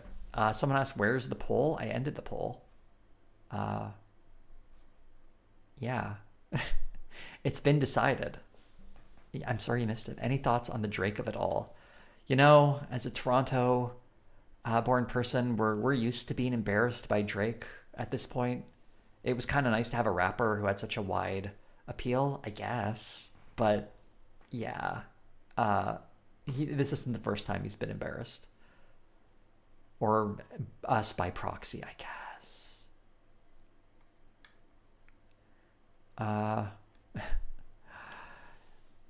Someone saying I should do a video on Nerdrotic. I'd have to watch more of his videos. I don't know what to say other than he sucks. I don't have a ton to say about that whole space in general. Honestly, I feel like that Critical Drinker video tapped me out because there really is so little like meat on that bone. They don't really say much. They're shallow guys. It's like the title of the video says. Favorite Rust album and song? I'm not familiar with Rust. I think you said you're Canadian before. Any opinions of Prince Albert? The place? I've never been. Oh, so, not Rust. You meant Rush. I couldn't tell you. Couldn't tell which album. I don't know. There are a couple of Rush songs I like. I don't know if any really arises as my favorite. I don't know. Tom Sawyer. Let's be boring. Have I watched videos by the head of the muscular class, R.M. Brown? I have. I actually watch his videos pretty regularly. They're pretty fun. I'm tempted to do some of the drops, but I would just do it with my voice because I don't have anything set up. Someone mentioned Drake Bell as a hero. Okay. I don't know who that is. What he spoke of. Ever watched the show Becker with Ted Danson? Yes, I have. It was fine. I have no strong feelings for Becker. Is there a reason you cover sitcoms a lot? People seem to like those videos and they watch them. That's a big part of it. And they're fun to make. I have a blast making those videos. So that's why I make them. They're like my therapy, basically. I wonder if Oyemi Olurin would be interested in working with me on a sitcom video. I would be down with that. I don't know if it's something she would be interested in doing. If we could like collab for a living single video, that would be cool. I don't know. If you know her, connect us, I guess. I'm only vaguely aware of her. She seems cool though. Ever thought about doing a retrospective on Buffy the Vampire Slayer? I've had it requested many times. I've not actually watched Buffy, but if I were to cover a drama series, I would not start with that one. I would choose something shorter, actually, just because. Keep in mind when someone says do any series with hour-long episodes, it only ran for 5 seasons. Well, that actually translates to 10 seasons of a sitcom, right? So it's a lot of stuff to watch. That's why I'm very reluctant to do them, because it's just so much more watching. Someone asked, are you a Carl Pilkington fan? Yes. Yes, he's pretty funny. Although I like him when he's with Ricky and Steve. You kind of need them as a group. I think that's where they are at their strongest. Even though I feel like Ricky Gervais is so insufferable, I'm not sure Stephen Merchant and Carl Pilkington could make him tolerable. Would I say All in the Family was the hardest sitcom to get through? Not in a bad way, obviously. If you mean hard as in like a challenging video to get through, yeah, probably. But also, there was so much supplemental material that helped out that it made it a lot easier to get through. Yeah, I don't know. It depends on what you mean by hard.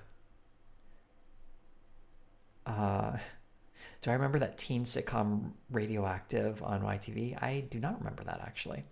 Sorry, relag! Exclamation point.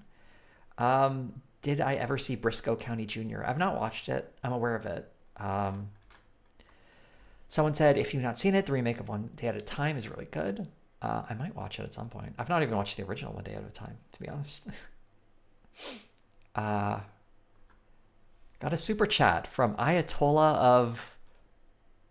Oh, what does this say? It's cut off. Of Kraut Rock something. Can this expand? Why won't it tell me your whole name? I'm sorry, Ayatollah of Kraut Rock. I'm only seeing part of your name here, but thank you. Are you much of a music fan? If so, what are you listening to at the moment? Favorite band, Canadian band? Also, what is the appeal of the Tragically Hip? But anywho, keep up the good work. I'm gonna have to pass on that comment about the hip. I'm not a huge fan myself, but people like them, I guess. Lately, I have been listening to... What have I been listening to? Not a lot. I feel like I've been working more than anything else. So I recently watched Gundam Seed Freedom, and I've been listening to a lot of music from that. The new song from TM Revolution, that new Seesaw song at the end of it, and basically old Gundam Seed music. That's what I've been into at the moment. Favorite band and favorite Canadian band? I don't know who I could say my favorites are, to be honest. It's really tough. I'm not tuned in enough into the music scene to have a favorite band, I feel like. And I'm one of those people who just sort of goes from song to song. I'm not a follower of any specific artist or group. Yeah. Why do you think clowns are scary? I think that's... A lot of people think clowns are scary. I personally don't find them scary, but they are scary, I think. That's widely believed. There are scary clowns who are meant to be scary, like, Pennywise. So I think that's what you're referring to. I'm not really even sure where that question's coming from. In a lot of community notes on X, I see New York Post cited frequently. Why? Probably because of the right-wing audience on there.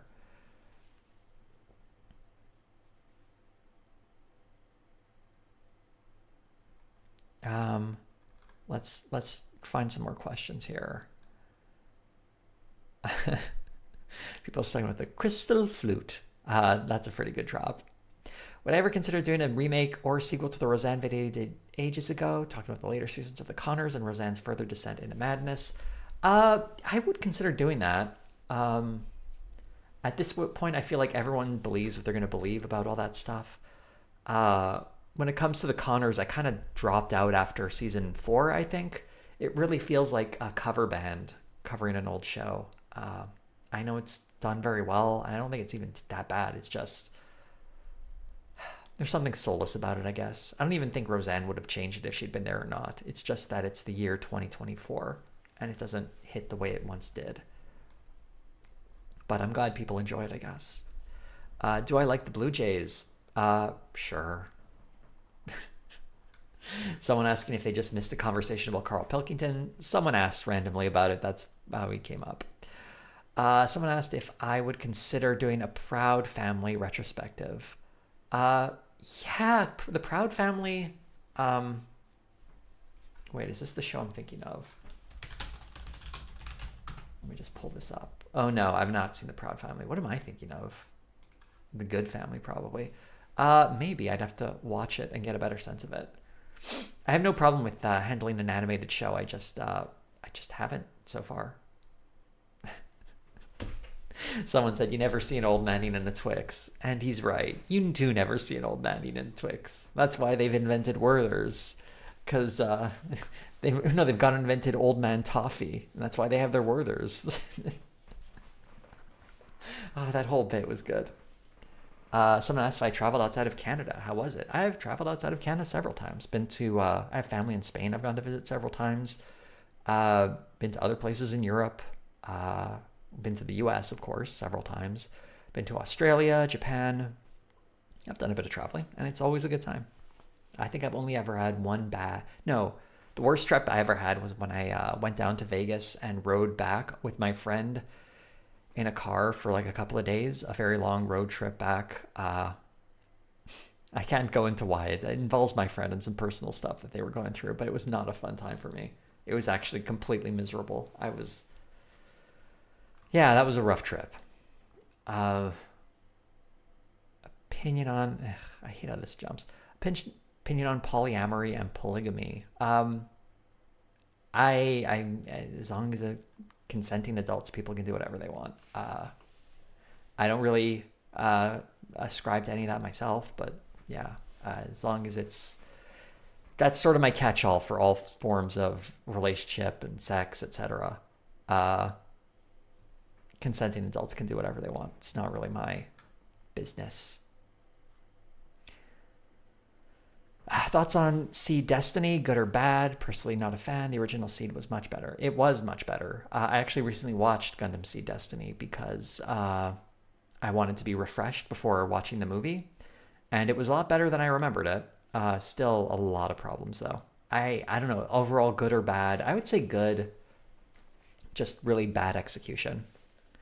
Someone asked if I'm watching X-Men 97. I haven't started watching yet, but I plan to watch it.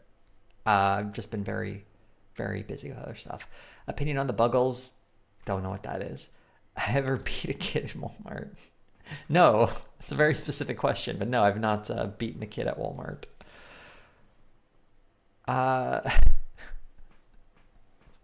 Someone asked if I ever considered doing a video on Destiny, I guess the streamer. No, I have not. What is my favorite Gundam series? Seed, believe it or not. It's Gundam Seed. That's right. That's my favorite. Come at me, everyone. Although Witch from Mercury is not that too distant second. I really like that one. What is my favorite Gundam series? Why is it Gundam Wing? I have a lot of nostalgia for Gundam Wing. I haven't watched it in a while, but I don't know where it would go in the ranks. Someone asked why I thought the nanny became so popular in Australia. You should ask an Australian person. They'd be a better person to answer that question. Have I ever seen Family Ties? Yeah, in repeats back when I was a kid. It's been a while, though. People requesting King of the Hill and Futurama. I think there are enough videos about King of the Hill and Futurama on YouTube, to be honest. Although I would love to cover both of them. I like to cover shows that don't really have much coverage on YouTube. Is there anyone on the left I feel is equal to people like Tim Pool or Steven Crowder in terms of just being awful? Not really. I don't know. They're the only people I like or dislike, I should say, on the left. It's never to the same extreme. Lately, I've not been terribly fond of commentary coming from Anna Kasparian. I don't know if she even considers herself on the left these days, but is she as bad as like Tim Pool or Steven Crowder? No. And if anything, the problem with them isn't even that they're right wing. It's just that they're so deceptive. And in Anna's case, I don't think she's. Well, I guess it's arguable. Someone might argue she's being deceptive. I think she's just wrong on stuff, and she's very committed to that position.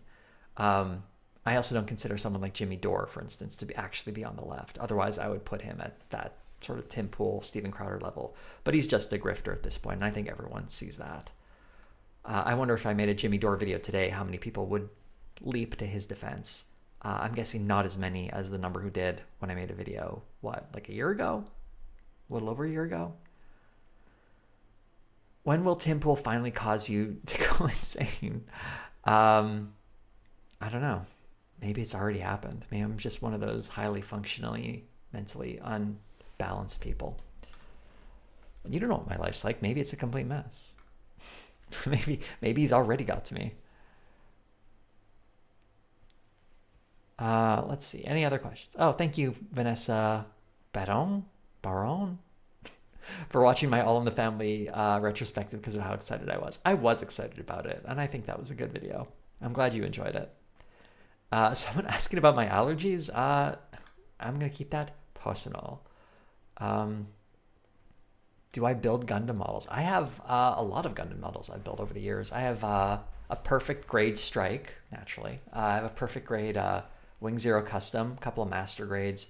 Like I have a master grade Epion. It's the Endless Waltz version of Epion. I just made a master grade Barbatos. What other master grades have I made? A master grade Freedom. The original Freedom, for that matter. I should get the 2.01. Would I agree that Fighter G Gundam is peak fiction? For this 1 second, yes. But now that second has passed, no.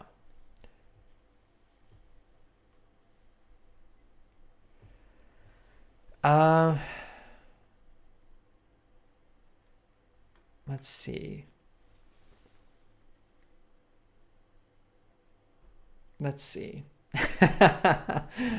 I do appreciate people dropping the RM Browns in chat because it's very funny. Did I hear about the new Jerry Seinfeld movie? You mean the Pop-Tart thing? Yeah. It's just kind of depressing at this point, isn't it? Will I ever cover the Larry Sanders Show? That would be interesting to do in the future. I think that's so niche, though. I wonder how much of an audience is really there for it. But I really enjoyed that back when I watched it. Not when it originally aired, of course. I got it some years later. What are your thoughts on the Looney Tunes show or the Looney Tunes franchise in general? I mean, I enjoyed it when I was a kid. I'm not, I don't know. It's Looney Tunes. I feel like it's one of those cartoon staples that is so ubiquitous. You don't really think about it too much. Or at least for me, that's the case.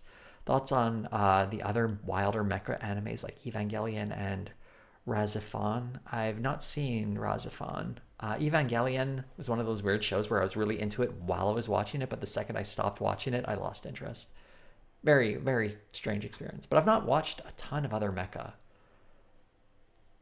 Is a Seinfeld retrospective inevitable? Maybe a big subscriber goal? Hey, if I get to 1 million subscribers, I'll do a Seinfeld retrospective. How about that? I have no interest in doing it because I think it's been widely covered. But, get that subscriber number up and I'll do it. I say that if I get to 1 million subscribers, I think it's entirely unlikely I'll forget about this, having never said this. But it's up to you, Pigpen, to hold me to account when that happens. Oh, thank you for the compliments about my Frasier and Golden Girls video. Let's see. Someone is also working on Barbatos right now. What a funny coincidence. Let's see. Opinion on Bill Maher. Is he basically a right-winger at this point? I should do a Bill Maher video, huh? Maybe I'll do that. There you go. There's a left-winger I think is full of crap. Or is he really on the left? Is he really? Hard yes, NES game Battletoads or Ninja Gaiden? I'd say Battletoads is harder, just for that one level. Also, I need to figure out which classic JRPG I'm going to play next. I was going to ask you all what you all thought about that. I don't even have contenders right now. So if anyone has any, don't give me Final Fantasy VII.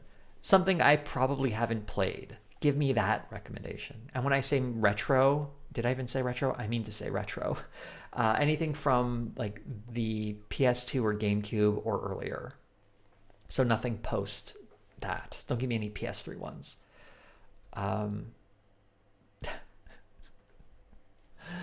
Let's see. Someone's asking about that. What's that guy? Jesse Grant video? I did see it. My response is another LOL. Did I know a Baby New Earth was also a librarian in an extremely goofy movie? And the cat in Aladdin? I didn't know that, but I'm happy to know that. Am I a fan of Cody Johnston? He's pretty good. He's pretty good. I do watch some more news. It's good stuff. Fun fact, do you remember when he and Robert Evans and I think Katie Stoll was there, were covering Ben Shapiro's novel, he gave my channel a very subtle shout out that I feel like I was one of the few people who even noticed it, and it made me laugh pretty hard. Because he pointed out the teaser, the little like blurb at the top about saying, meet our new Ayn Rand was actually an insult in the original article. And they were like, oh, good catch, Cody. And then he just sort of said quickly, I got it from Jose's YouTube channel. And then just kind of moved on. And that just made me laugh. I kind of loved that. I kind of love that random shout out. Someone asked, would I consider doing an April Fool's retrospective down the line on Homeboys from Outer Space? I did consider that. I might do that as an April Fool's joke at some point, but I have to get a hold of that whole season. I think only like a third of the episodes have found their way online. If someone can get me that whole series, preferably in good quality, I will plug away at that episode as like a side project and eventually drop it. Would I look into... Oh, God, another weird jump in the comments.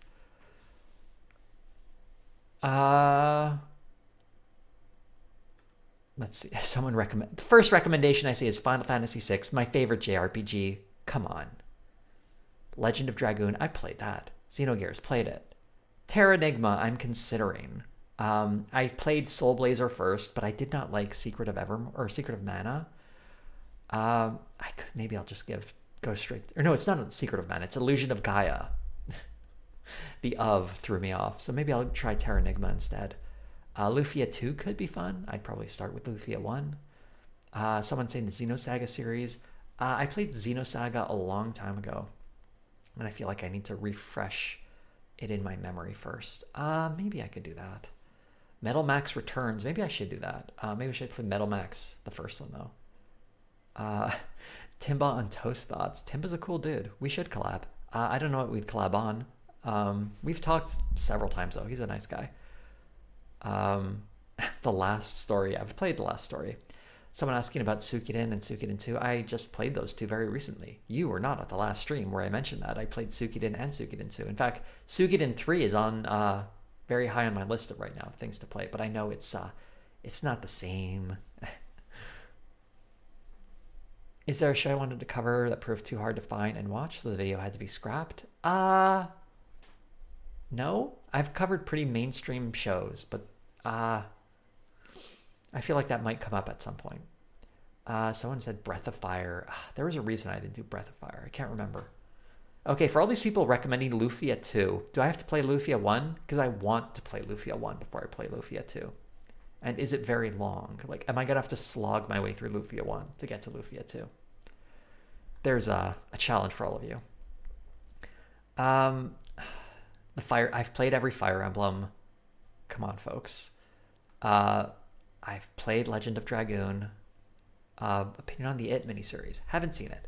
Could you do a retrospective on a comedy news show? Like maybe some kind of news radio show? I know what you mean. Like The Daily Show or something. That's a little too big because I like to watch every episode and that would be incredibly difficult to cover. Opinion on actress Karen Black. Unfamiliar with the name. I'd have to see her first. And I don't know. Feeling a little too lazy to pull up a picture on Google right now. Okay, next. Are there any TV shows you'd like to mention due to them being underrated or not talked about enough? I don't know. Watch Made in Canada. It's an underrated Canadian series. I think it's only on the CBC streaming app. I don't even know if the whole thing's on there, but I really liked it. So there's like a Canadian show you might not have heard of. I think it was called The Industry when it aired in the States, but it's about the Canadian TV industry. So it's very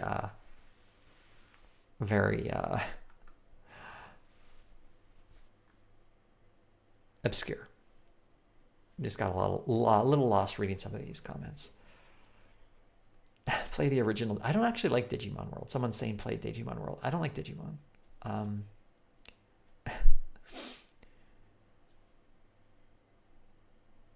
Why not do newer games? It's because I have a retro gaming kick right now I'm on. That's why. Opinions on the Citations Needed podcast.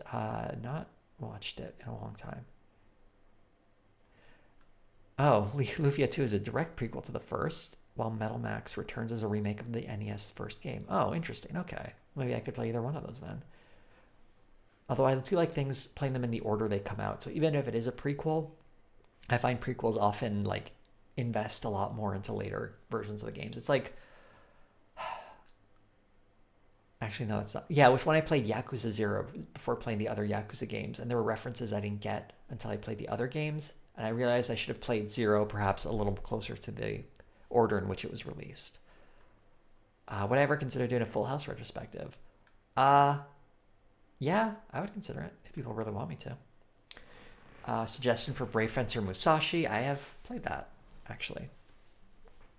Lufia 1 is Slog. Okay.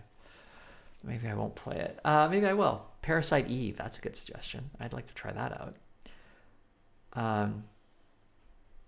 Someone wants me to do a retrospective of their parents' divorce when they were a kid. I'm sorry, but some things are beyond even my powers.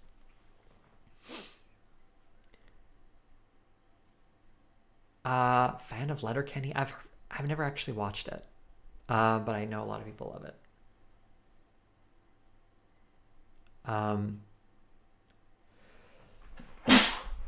Excuse me.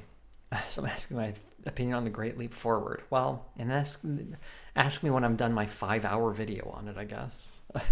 That's not actually in the works, but I would need a 5-hour video to cover that, wouldn't I? What's my favorite TCG? I don't really play any TCGs. Or wait, TCG. Explain that acronym. I'm thinking card game, right? Tactical card game? Because I don't really play them.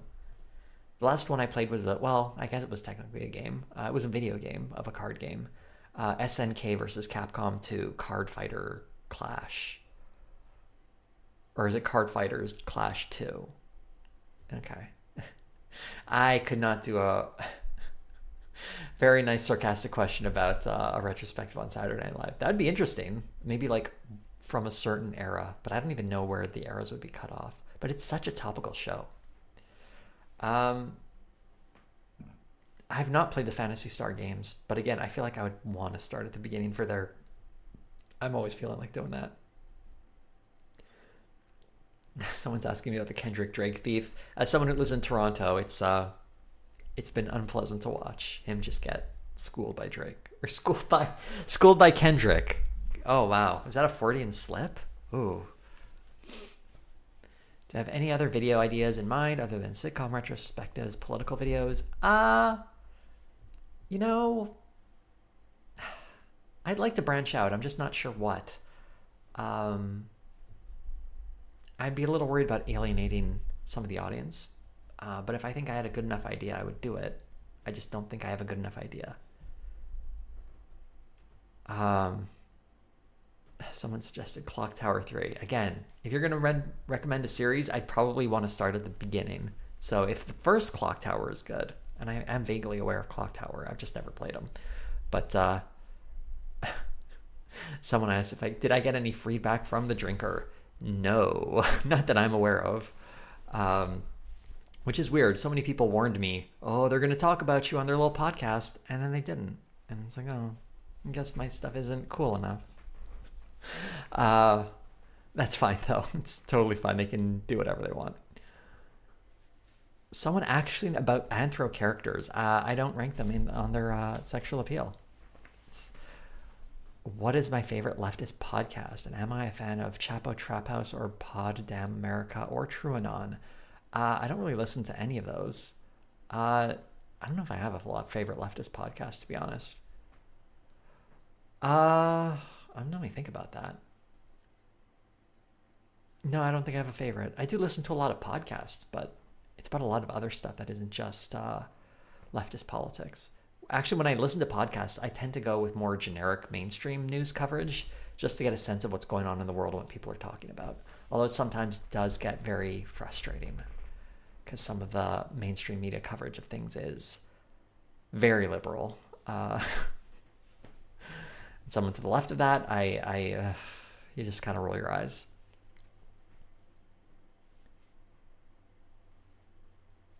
Why do I think Canada popular media contributions to the world are such rude shows like Trailer Park Boys and Kenny versus Spenny? I don't know. I think they just break through the more conventional shows that you see in the US, I guess. I just recorded a podcast. Someone invited me on to be a guest where we discussed Kim's Convenience, which is not a rude show. It's very sweet and delightful. And, that one was pretty successful. Schitt's Creek was also not that rude a show. So I would say there are some popular Canadian media contributions that break through that aren't rude.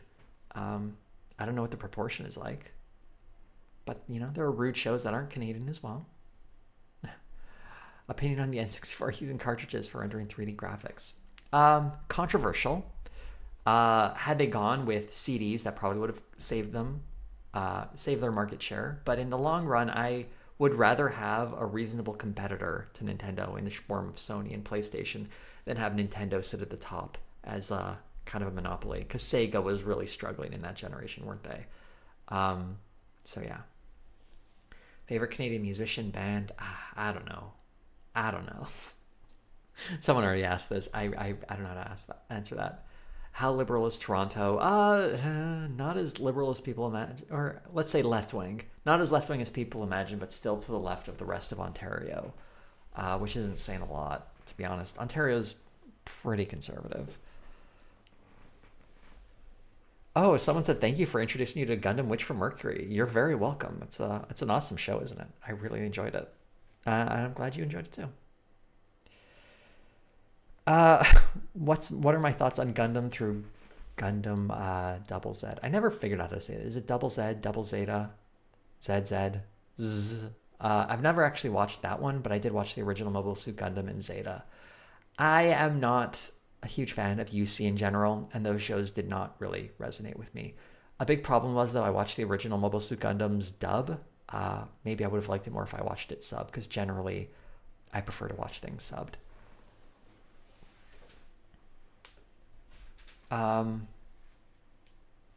But hey, maybe I should give it another go at some point. I did like The Origin, which was the manga version of the original Mobile Suit Gundam. It made the show a little more enjoyable for me, so maybe I would enjoy the subbed version. I don't know. Opinion on the Japanese language. It's all right. Yeah, it's all right. Oh, thank you, Miss Duno. That's very kind of you. Someone asked if I ever watched the sitcom City Guys. No, I have not. Working hard here to catch up on these. Someone asked if I have ever seen Tim Pool skateboard. Yeah, I've heard he's like okay, but I'm not a skateboarder, so I'm not well versed on it. Thoughts on Tom Green? I'm not a fan, although he's not as bad as some people think he seems to be. From what I've heard, he's got pretty good politics. But yeah, I don't really follow him very closely. Toronto's still capitalist, right? Yes, it is. Is Scott Pilgrim good Canadian representation? I don't know. I've purposely avoided reading or watching any Scott Pilgrim stuff because I tried a couple and I lost interest within like a couple of pages. And the fandom around it here I find tiring. Have you ever listened to the Alex Jones debunking podcast, Knowledge Fight? Yes, I do listen to Knowledge Fight. It's a good show. A lot of fun. I think they're doing a show in Toronto, aren't they?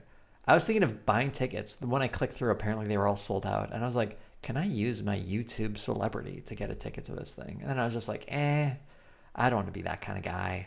So I will not be watching them live. That might also, I don't know, I've got work to do. So maybe I should do that. Have I heard any of Tim Pool's musical output? Him is worse. Him or Canadian Tom McDonald? Ooh, tough question. I think Tim Pool is worse because Tom McDonald has clearly dedicated a lot of time and effort into becoming a good musician. Hasn't really worked out for him, of course. Whereas Tim seems more like a dilettante. And he's more produced from what I've seen. And he just makes like generic dad rock, whereas Tom McDonald is like bad rap. Opinion on Don Bluth character. Don't remember which Bluth he is.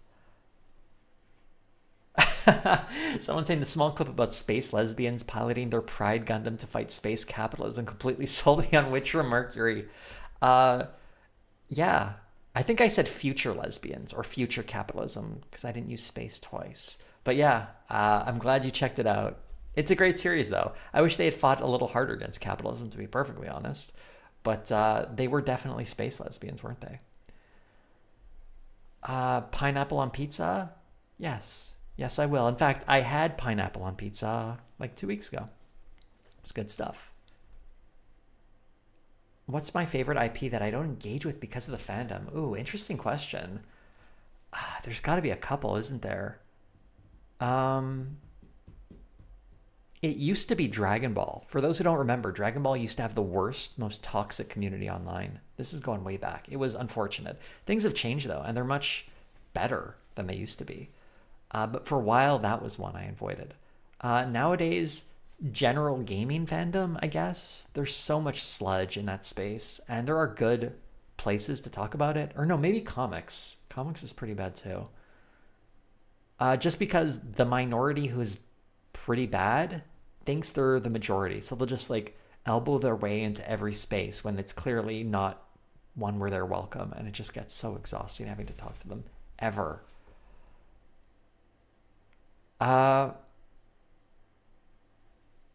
Opinion on Imagine Dragons. I don't know. Everyone seems to love hating on them.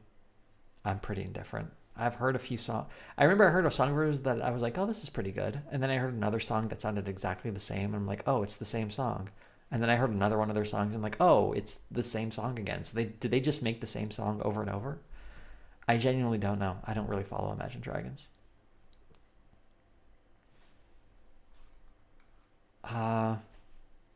Ever seen Confused Matthew? Do not know what that. All of the Goku can beat up X fans. Yeah, they were tiring. Also, all the discussion over power levels.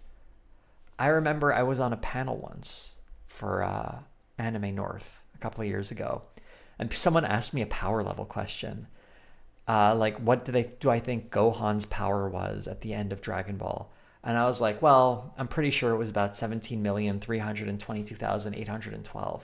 And like, how did you get that number? And I was like, well, he's roughly as strong as 17,822 farmers holding a shotgun, which if you're a Dragon Ball fan, you know exactly why that's a good joke.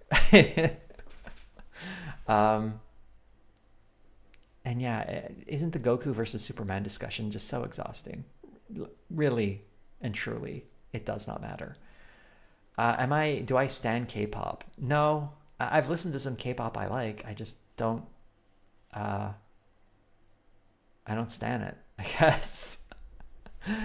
Every Loves Raymond and Modern Family. Those are sitcoms. I don't have plans to cover either of those. Okay.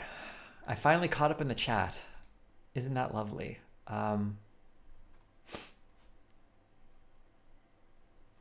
This has all been an experience.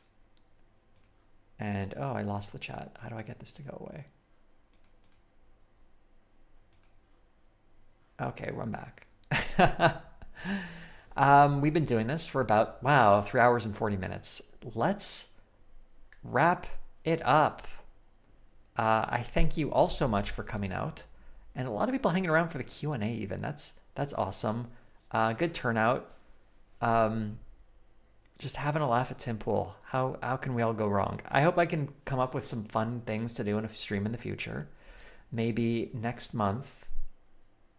That's when the next stream will be, I guess. Right? I don't know. We'll see how I'm feeling. Check out the new video. It's going to be up for patrons, I don't know, tomorrow, I guess. Maybe later if I feel like I need to make more changes. But I'm planning to have it up for patrons tomorrow. And then for everyone else, sometime after that. It'll also be up for YouTube members. If you want to be a YouTube member, you can do that. It's in both cases it's $5, and it's been $5 for years now because I don't like doing inflation. But it would be swell if some of you decided to become patrons and members. I appreciate that. And I also appreciate you for coming in today. And I'm trying to figure out ways to wrap this up quicker, but it's so hard to say goodbye. But here we are, saying goodbye, and I hope you all have a great rest of your weekend. Goodbye, everyone.